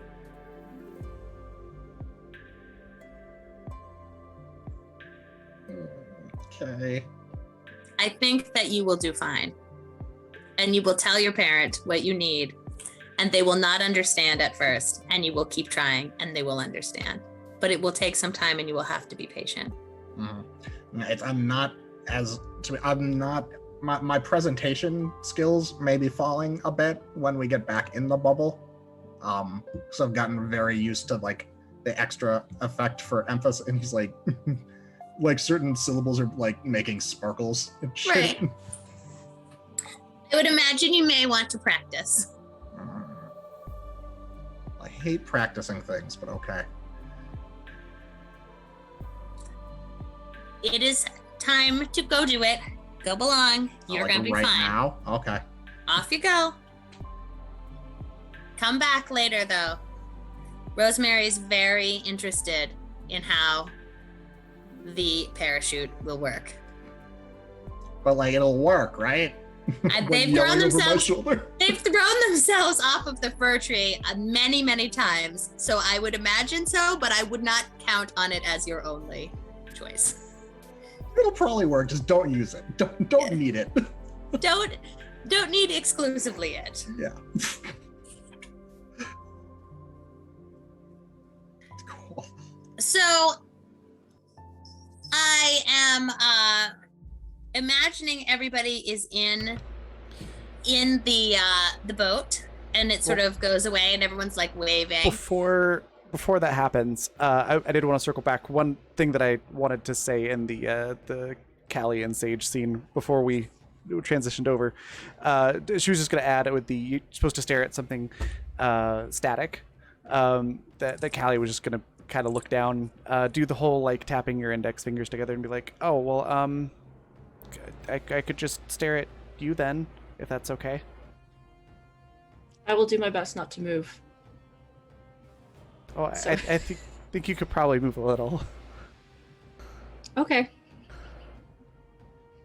All if right. that will help you, I'm happy to be of assistance. Yeah, thank you. And yeah, then Callie will awkwardly retreat to the boat. We both just like awkward shuffle onto the boat. Yeah. We've met Una, right? Yeah, remember Yeah. that whole No, I scene? know that we met Una, but does Una, like, when Fen returns, is Una sort of like incognito, or does Una sort of be like, hey, I'm here too now?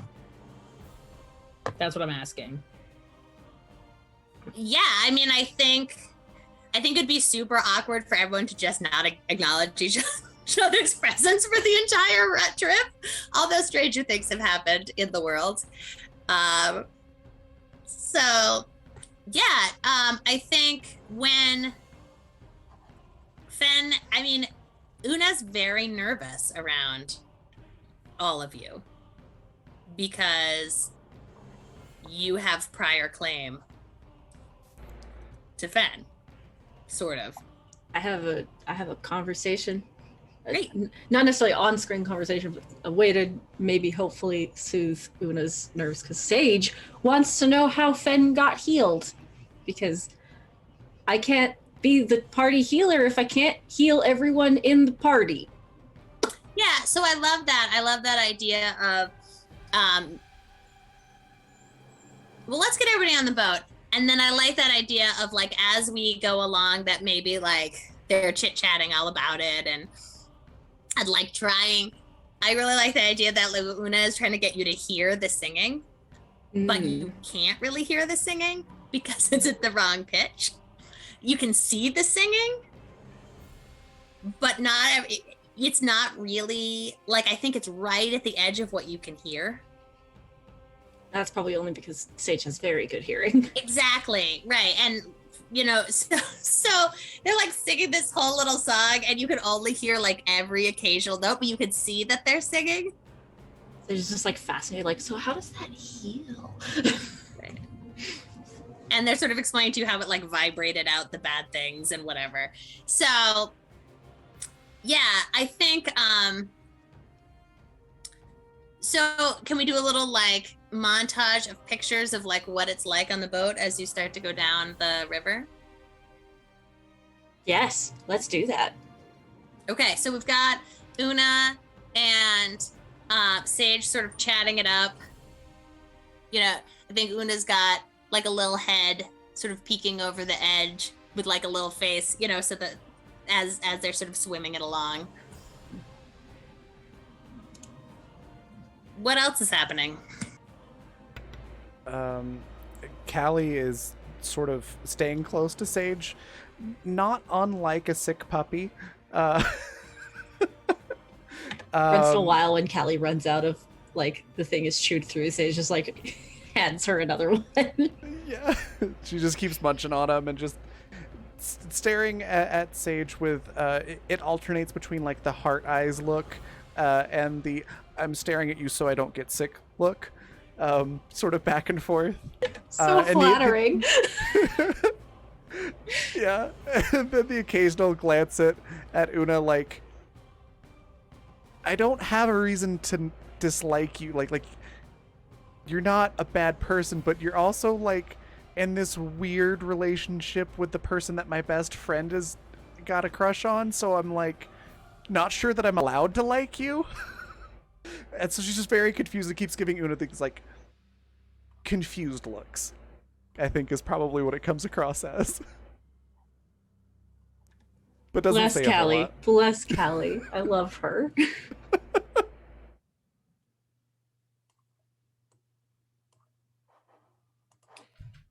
Veshna has her notebook open, and she has the foxes sort of, I think that she has turned around in her seat, and the foxes are all on, like, a bench behind her, all strapped in.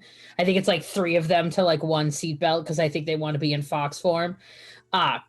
And she is, like, she has her notebook with, like, her master plan, and it's, like, incomprehensible. And she sort of is, like, walking them through the flowchart. of like this sort of thing. And I imagine it's sort of like an MLM presentation, but like not a pyramid scheme, but it's very much like, and when you get to the super double diamond level, like it's very like, I'm a kid and I've got my idea. And I think,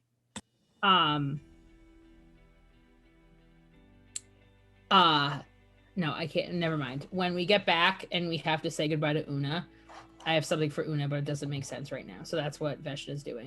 So, as you're doing your multi-level marketing scheme to a bunch of foxes, I think they're all paying attention, but every once in a while, one of them will grow a human limb and poke another one with it, and then like put it back into fox form. So they're looking like they're paying attention, but they're super poking and like pinching each other, like kicking each other underneath.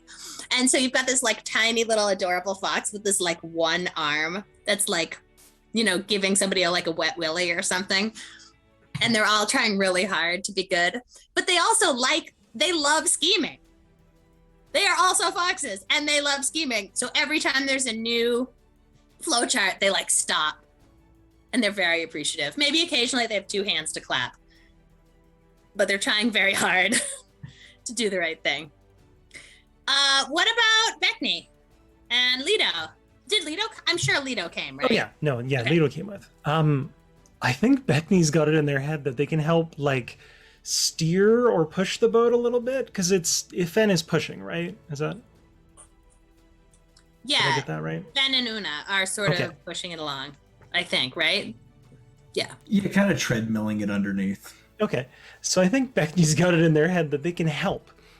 So they're going to turn their arm not into like a normal sized arm, but into like as big as they can get so that they can kind of like run from one side to the other to kind of like steer them in the right way if they need to, almost like being a rudder but not on the back. I've got a thing for Beckney real quick. I think Yeah. at some point as we're going down this river and there's like a little bit of overhead canopy, I think like because most of Finn has got to be under the boat, but I think a really small version of Finn comes up over to the side where Beckney is and goes, Beckney, look, I know you can't see, but like in like 10 seconds, we're going to be under a candy fruit tree. Do you think you can grab one? Yeah, totally. Yep. Mm-hmm. And without really even thinking, Beckney's just gonna like reach around and try to grab for Callie, not really thinking like, oh yeah, she's, you know, totally motion sick. Beckney's gonna reach for Callie and be like, Hey, can you lift me up? I'm gonna grab us a bunch of fruit. Yeah, Callie, regretfully, yeah. turns to Beckney and goes, yeah, sure. Oh, God. Nope. Okay. Hand me a So- blindfold or something and I'll pick you up. I think Beckney will like think better on it for a minute. They'll pat Callie on the back, and they're gonna try to like use the water arm, big as it is, to like almost one hand stand themselves, like almost like, you know, balancing on one hand while trying to grab for the other, grab for the fruit. Oh, that's so cool. Because like what is life without danger, really? Why don't you roll for it? Let's see. Sure. What would you like me to roll? I mean, do you think this has got to be nimbleness, right? Or physical fortitude. Yeah. I could go for physical fortitude. Okay. I could go for that. That's a 13. You know what? I'm gonna use that advantage I got. We're gonna do that. That's a Candy critical fruit is- success. Candy fruit's very important. Oh my gosh. That's a 39. Well, because the candy bookends. fruit's kind of gone by in the bubble. Like, but you're a little bit further north, and I don't know, things are a little bit, there's like a microclimate in the bubble. So this is like, you know, so this is exciting. You guys, there was like no understanding that there would be candy fruit here, but suddenly it's all super ripe. I actually have a terrible idea. Okay. I think just because it's a critical success in my head, the way I'm seeing it is they, instead of just doing the handstand, they're gonna do like, I'm trying to think what the Olympic sport is, but it's when you're using the pole vaulting. They're gonna try and pole vault with the arm, and then while they're in the air, use the arm to like basically just cut a whole branch of candy fruit off. Yeah, Like, why and grab a couple? Just slice the whole branch off to the boat. well, and I think because it is such a wonderful success, not only does the very large branch crash down onto the boat, but many other, like cartoonishly, like a huge pile of candy fruit. Like someone just dumping a bag out. Yeah, Fen, can you roll me a physical fortitude to see how that goes for you? Yeah, totes. Yeah, totes. Physical fortitude. Okay, not great, but I can add 5 because I'm in the water.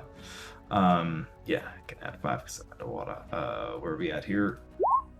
So a 17 altogether. Okay, yeah, I think the boat like pitches and everyone's like, ah, you know, but then candy fruit rains down on everyone, so everyone's not as upset about it as they might have otherwise been.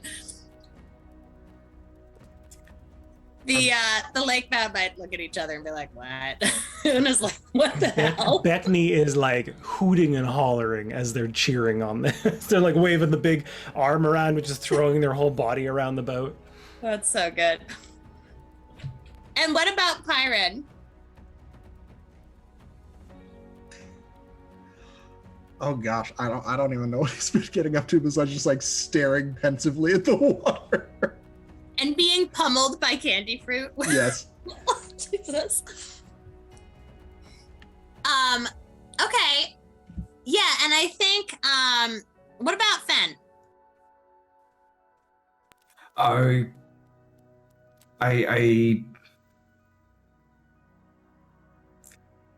mean, I thought a lot of Fence was the month of the candy fruit thing, but I don't think anything. Like, I think they're just. I think this kind of reminds them a little bit of when they were rushing down the river trying to get Veshna, and like the awareness that like how they felt the last time they were in this situation trying to do this thing and how different this is, and just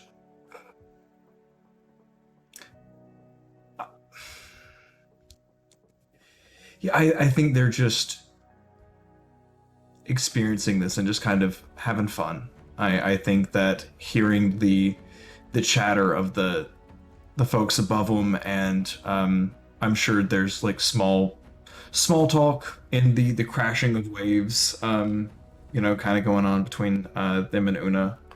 So I don't know. I think that Finn's just like, you don't have to be loud about it to have a really good time. I think this is just a really nice afternoon. Yeah, and I think if Fen gets too sort of pensive, then Una's definitely going to pick up like a little pebble from the water and chuck it sort of at Fen's head. I don't know, like part of the, be like, hey, enough of that. Well, we'll leave all of that to Pyron. Covered in candy fruit, looking pensive. I love it. So that I think sort of takes us closer to the waterfall. And as you get closer to the waterfall, I think it is the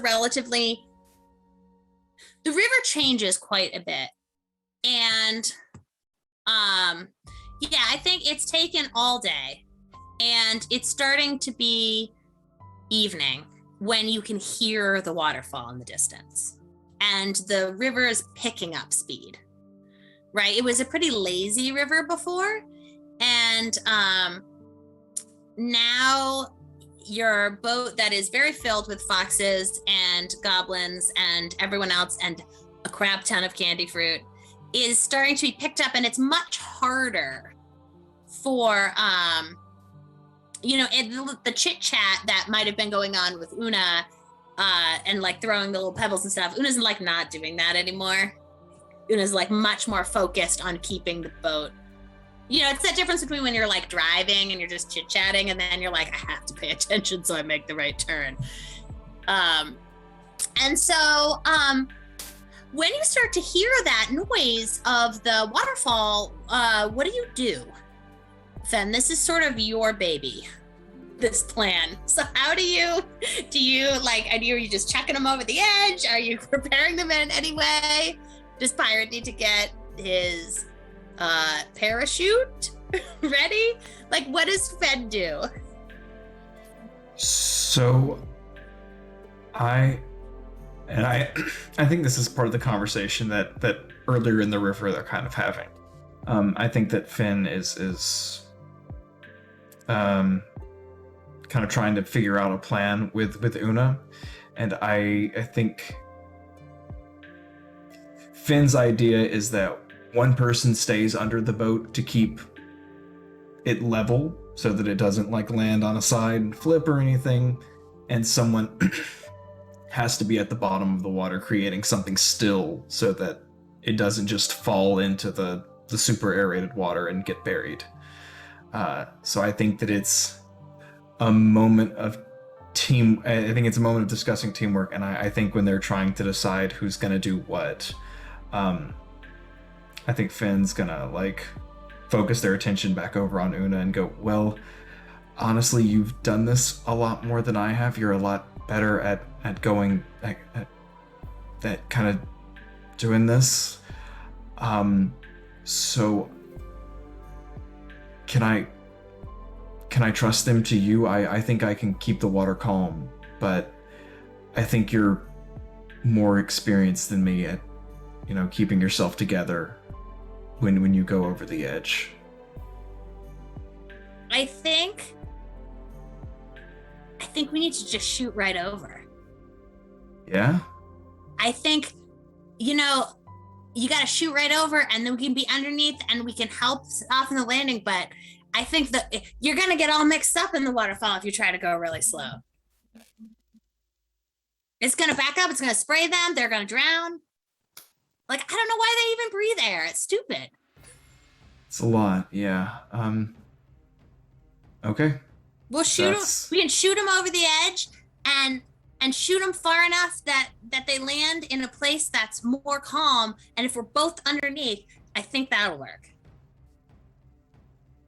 Okay. Let's do it. All right. And so it's getting a lot louder. Like you're getting there, and everyone in the boat can tell now. What do you do to sort of prepare for the waterfall? Us in the boat or Fen? Yeah, no, you in the boat. I mean, the last time you talked about it, you were going to go very quietly and sedately over the waterfall in theory. I'm not sure you know about the change of plans. What are you all doing as you prepare to go over a waterfall? I think Callie's looking at everybody like, this seems like the right time to use. Like this is a magic time, right? This feels like the right time to use magic, right? Yeah, Beckney's definitely nodding. Oh, I was just gonna Yes. use that Pyron is actually, he's got the parachute out, but he's also trying to oh gosh, I'm blanking on the name. I'm only thinking Limebug. I can't remember the actual Leto. name. Leto. Leto. If Leto's no longer needing like the balloon string that we had them on, because we're jumping around less. Right. Pyron is setting up the parachute and then also attaching a rope to himself from the boat because he wants to invent parasailing. He wants to, oh my god, yes. I think Una pops over the edge and says, "You guys gotta you've got to get rid of that fruit. We're Put it overboard. We'll get it on the other side. It's making the balance weird. Everything overboard that can go." Okay. Beshka just starts following Una's direction. Let's put it in a bag so we can find it later. Well, candy fruit, I've decided, is much like watermelon. Is it that will float? Oh, candy fruit totally floats. It's I think it's yeah. a lot like jackfruit. Yeah. It's a Beshka, jackfruit, but even more delicious, which is Beshka not just starts possible. following Una's directions and just without question tying everything up that is like necessary so that it stays on the boat, and then dumping the candy fruit over the waterfall. I They're think just gonna like vine tie themselves to the like railing. We're like, okay.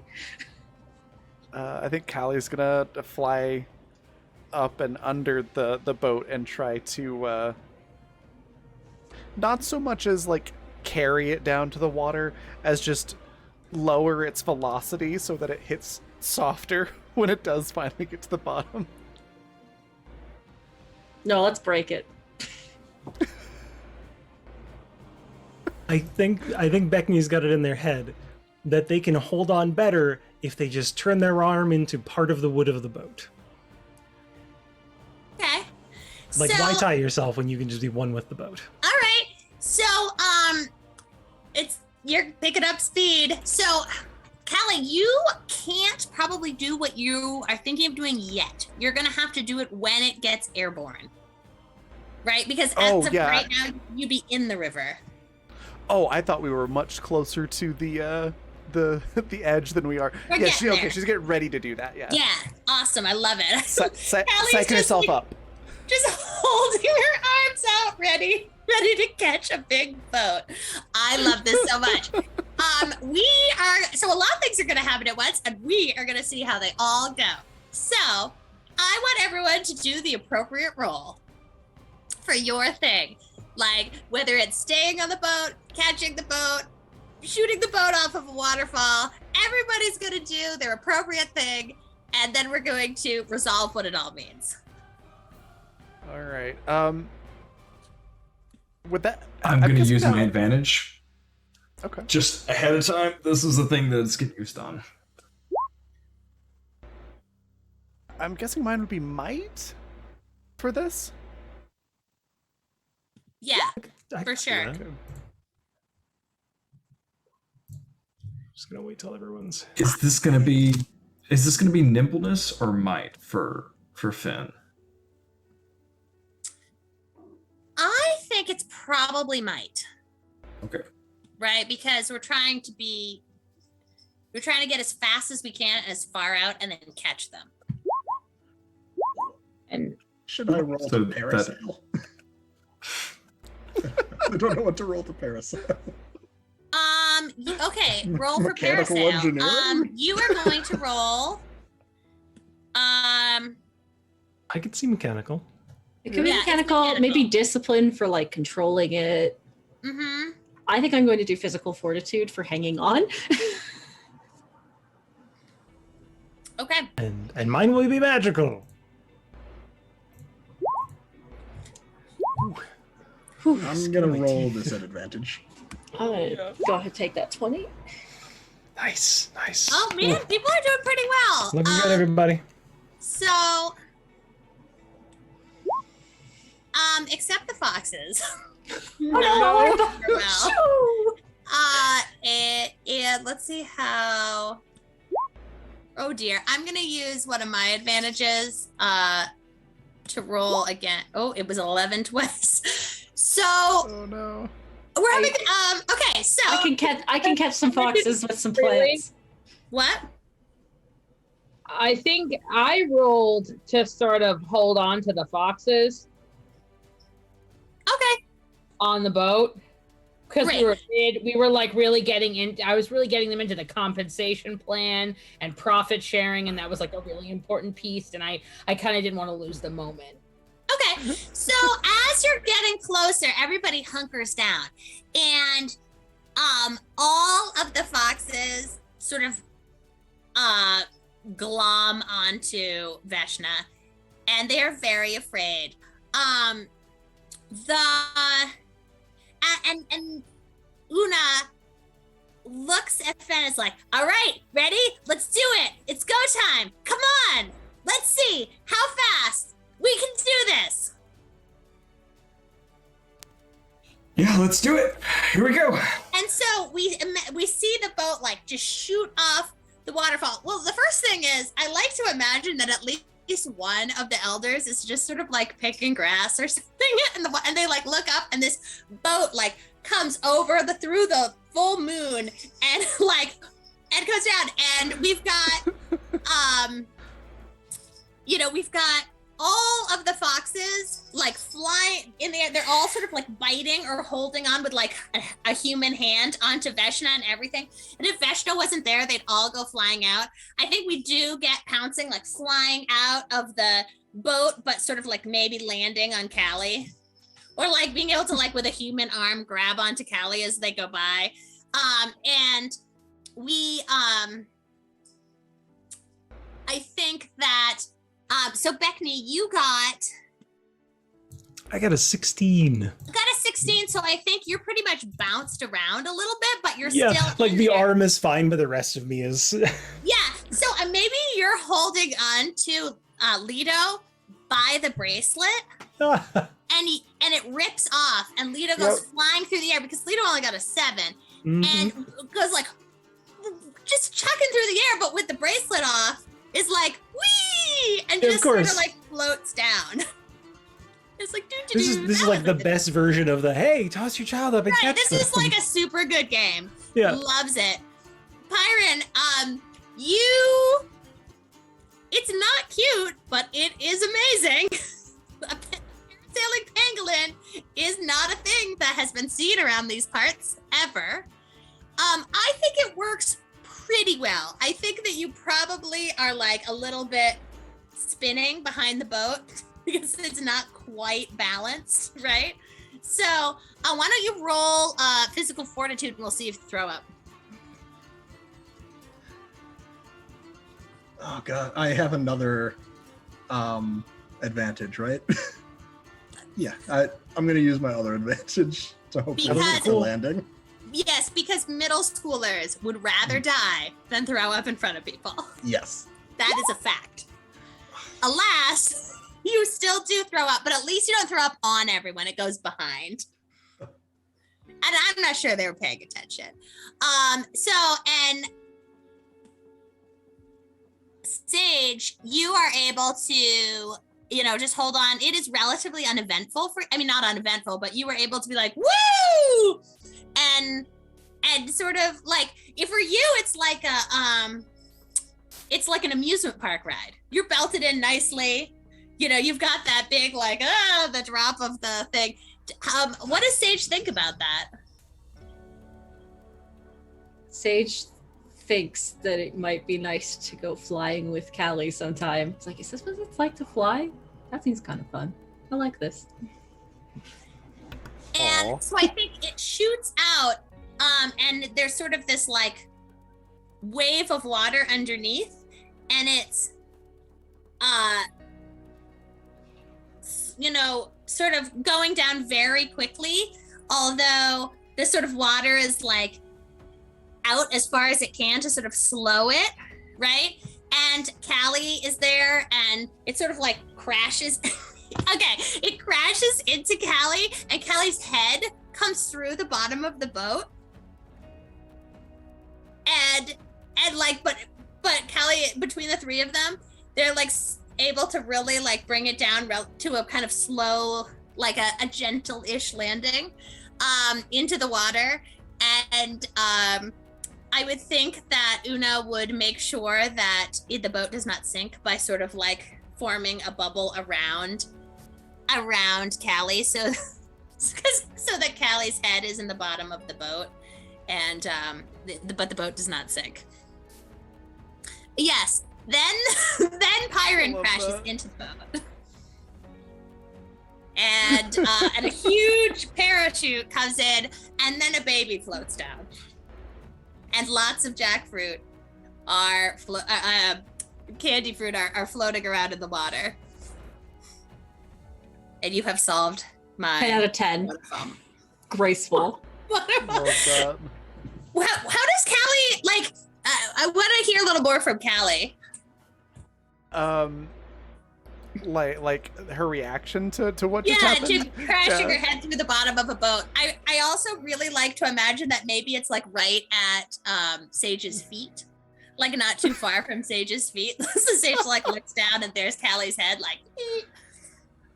I think Callie just goes, ow. I think I broke the boat. But is everybody okay? You might have broken the boat a little. Yeah, hi. Hi. My head You hurts. okay? Okay. Let's get the boat to shore so we can get you out of here. Yeah, and I think she like tries to like push herself out of the hole, but then is like, wait, that's gonna make a bigger hole, and just sort of resigns to just chill there until they can get the boat to shore. Just like, well, Sage this gives is my her a life little- now. A little head pat, like, okay. Yeah, and so I think we're gonna, sort of bring the boat over to the shore, and I feel like the waterfall has like a little beach. Not like a huge beach, but in the spring it's probably not a beach, but this is later, so the water is lower, and there's like a little place where you can kind of pull off and get out of the boat and start collecting some candy fruit and yourselves and all the foxes whose hair is like up on end. I like to imagine them all just like falling off. Yeah, and there's one pouncing like floated away once, and Ed is like sort of doggy paddling back once Callie crashed through the boat, sort of dropped off the side. Pyron is sort of battling through the sheets. It's not very graceful the way I that think people Beckney land passed parachute. out briefly. So I think they're just like half passed out, hung by the arm on the boat because they like raised themselves up slightly. So they're just in the middle of the boat, like trying to wake up. The elder's still on like the side of. You know what? Yeah. Hi, Euclidia. Yeah. And they're sort of on the other side, and they're just kind of like, And I think they just go right under the waterfall. They're like, whatever. And whatever they're doing, they gotta sort out. So we'll deal with them next episode. But yeah, and Una's gonna turn to Fen and be like, that was awesome. That was actually a lot more fun than I thought it would be. That was pretty cool. I was kind of terrifying. It felt like I stopped existing for a second, but That's the good part. yeah. It was interesting. It was interesting. Thank you for helping. We should do it again. That was amazing. I mean, I feel like we're well, oh wait, we can't do that to go up. Yeah, or we could do some smaller ones too. That would probably be okay for a little while. That was a lot. So, thank you. You're welcome. It's good to be a team. Always nice to have a circle. And I think we're going to leave it here with the broken boat, all of the everything. And I think maybe as the camera pans out a little, you see Euglina's head be like, huh, whatever is going on here? And we'll leave it here. And we're back! We're back in town! What will happen for the next 2 episodes? Oh man, now you gotta face the parents. I think we have only one canonically male character, but the boys are back in town. Yes, I was literally about to type that out. exactly. Like as the boys are back in town, starts playing like in A Knight's Tale. I was thinking We could that also go guess who's back again. Oh yeah, we could do that. Mhm. Or Kids are back. Okay. we came in like a wrecking ball. No. No. You more left We came in like a ship off a waterfall. There That we works go. pretty well. We came in off a waterfall. There it is. There it That's is. that teamwork we like to see. Good job, Team Awesome. Oh So my yeah, goodness. very good. That was great. So I think we are good to wrap up for next week, and we will see what Awesome. happens. We're gonna have to, Well, like, and do a jailbreak for Pyron, probably. Yeah. He's not even in jail yet, but It's coming. We all know. What was that, Pat? I think you're muted. No, it's fine. Everything's fine. All right, we're gonna go on a raid here in a minute, but before we do, I want to let everybody say what their favorite part was, where we can find them, and anything they want to share or plug. Yeah, so we'll go reverse order from how we started. Calliope, would you like to go first? Sure. I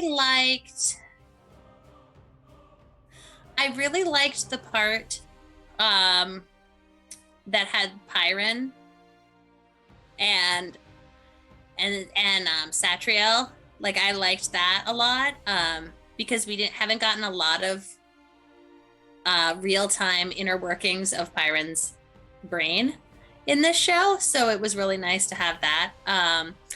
And of course, I really like the sort of juxtaposition of the boat shooting over the waterfall and like whoever's just doing their thing. And it was really fun seeing how all the different roles played out and like how that would all work together. And I think overall it was really fun, and it was exciting to wrap up some things and get closer to some other things. Awesome.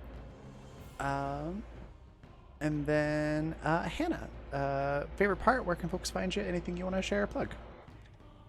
well, Calliope stole mine because I really enjoyed introspective Pyron, but a close second was the pinball revelations. Or the pinball like realizations, being like, I have something to tell you, and it's like, I have something to just that made me laugh a lot, and I liked it quite a bit. As to where folks can find me, it's just gonna be back here in a week for the second to last episode, which I'm so sad about. And then, well, I guess I can talk about next season once we actually get to closer to next season. It's still a month away. I'm not panicking. You're panicking. Yeah. Next season is a lot closer than I would like it to be right now. Oh my god, I'm so afraid. It's gonna be great though. It'll be fine. Pat, same questions.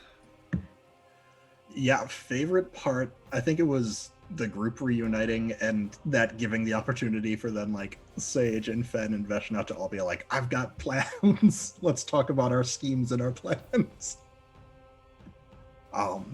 Yeah, I'm Pat. You can find me as Attactric. Next, besides here, you can catch me Sunday on my channel with Zan in Icy Historian playing Urban Shadows. That's it. That's all I got. All right. And there we go. Got the link in chat. Jay, favorite part, where can folks find you? Anything you want to share or plug? I do have a moment in mind, but I think I know Raven's going to go for it, so I don't want to steal the thunder on that. I think You're good. God, what was I think Fen and Una. I think that really hit me this time. Just the way that not only that Una has kind of reacted to everything going on, but the way Fen is becoming more comfortable approaching that new kind of frontier, that future for themselves, is really, really interesting. Because we haven't seen a lot of Pyron or Fen's kind of like inner workings. We get little glimpses here and there, but then when they come through, it's just like, who baked this dish? This is delicious. So that was really good.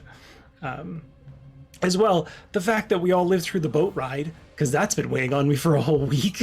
So that was really good. Where you can find me next will be on this coming Saturday, which won't be the second last episode of Animus. It'll be the third last, right? Yes, I think that's right. Yes, I'm pretty sure that's right. So 3 more episodes of Animus. It's gonna be something. I don't even remember what we're doing, but it's probably against corporations. So if you hate capitalism, come watch. It's gonna be big. It's gonna be very big. All right, and then Icy Historian, same questions. Oh boy. I am Icy Historian. You will see me next on Sunday playing Urban Shadows. and then a whole bunch of other places.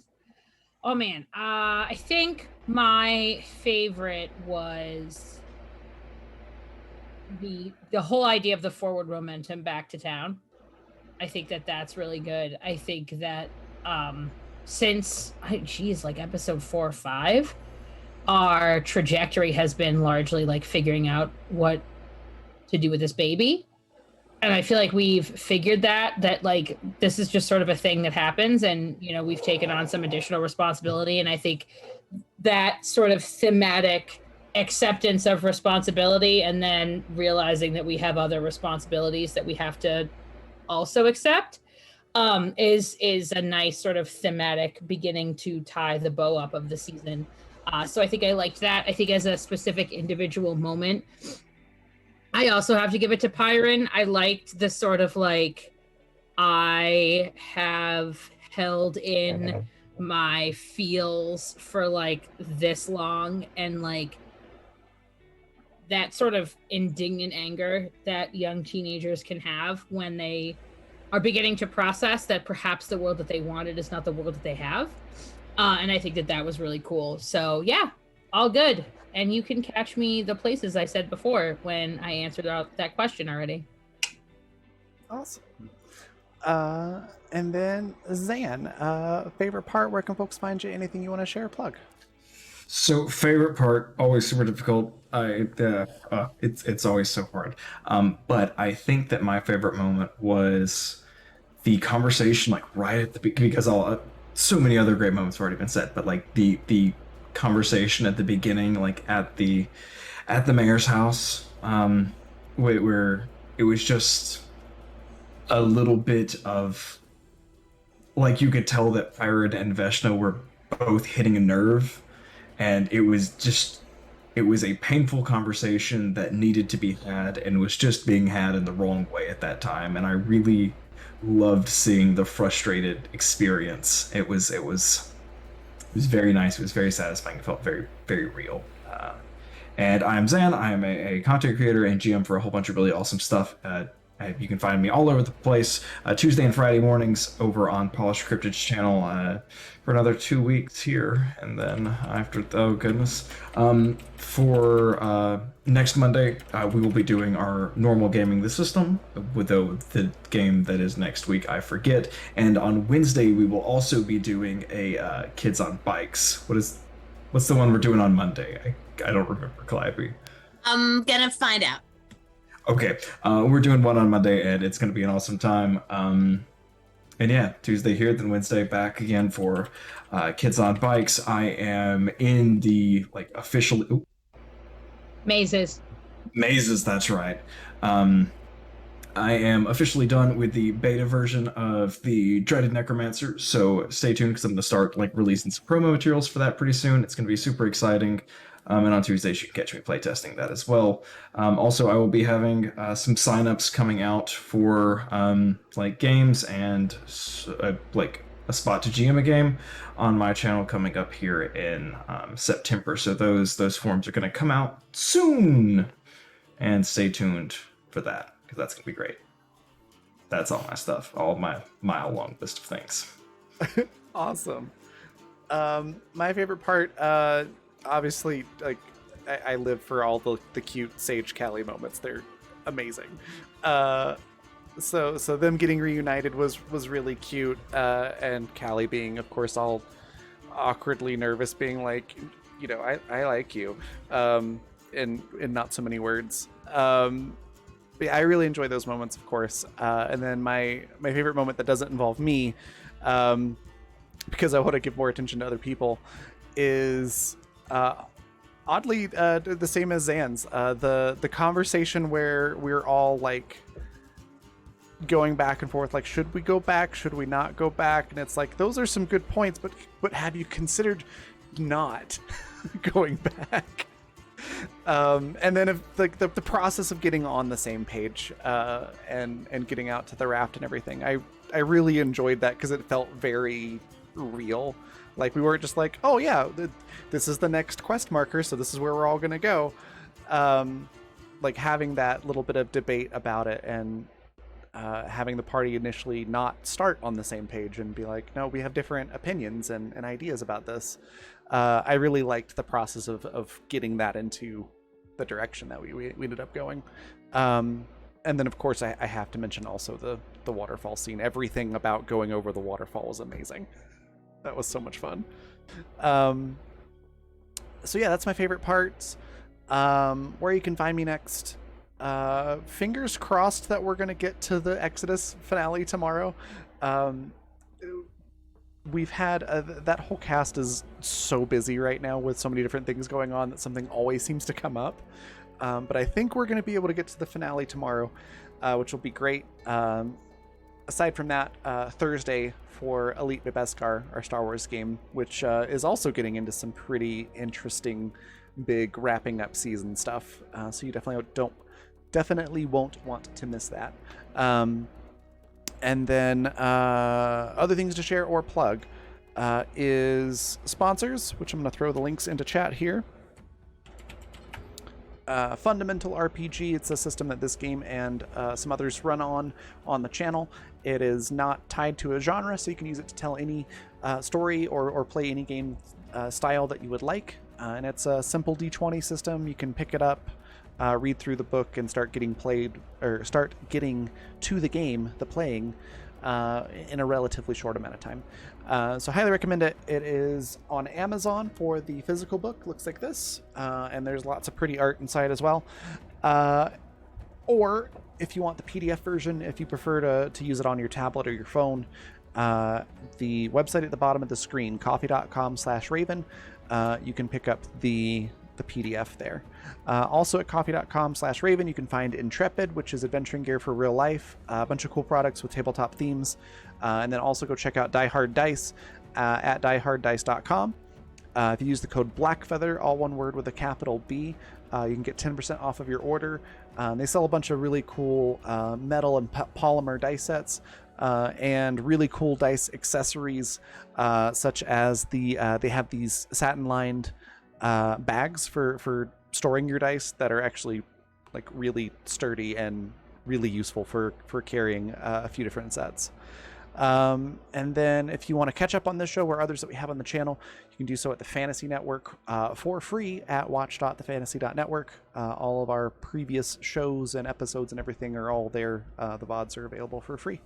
I think that is almost everything. What else? What am I forgetting? My brain's a little scattered. Oh, the other cool thing I needed to plug. So that was sponsors. Cool thing to plug is the Animus Lore and Roleplay server. So our Animus Absentis game that we have on Saturdays, and next season our Animus Violentis game that's going to be happening in that same slot, are all in this sort of world that I've built with the help of the Animus cast over the last 50 episodes. And I've compiled all that information into a Discord server where you can learn all about the different locations and characters and everything like that. But the other really cool thing about it is that you can make your own characters and you can roleplay in this sort of Animus sandbox there. So it's a lot of fun. There's a big story event that's happening right now that also ties into events that are going to happen in both shows. So it's a cool thing to go check out. The link is there in chat if you want to go take a look and read up, or if you want to make a character, either way. And I think that was everything. So we're going to go on a raid. Our raid cry is going to be Pangolin Parasailing. Feel free to copy that right out of chat and just make sure they're still alive. Yep, we're going to go raid Nerdsmith. It's an awesome community and channel. Highly recommend giving them a follow and saying hello to everyone over there. And then, yeah, I will see you all, if not tomorrow, on Thursday. Bye, everybody.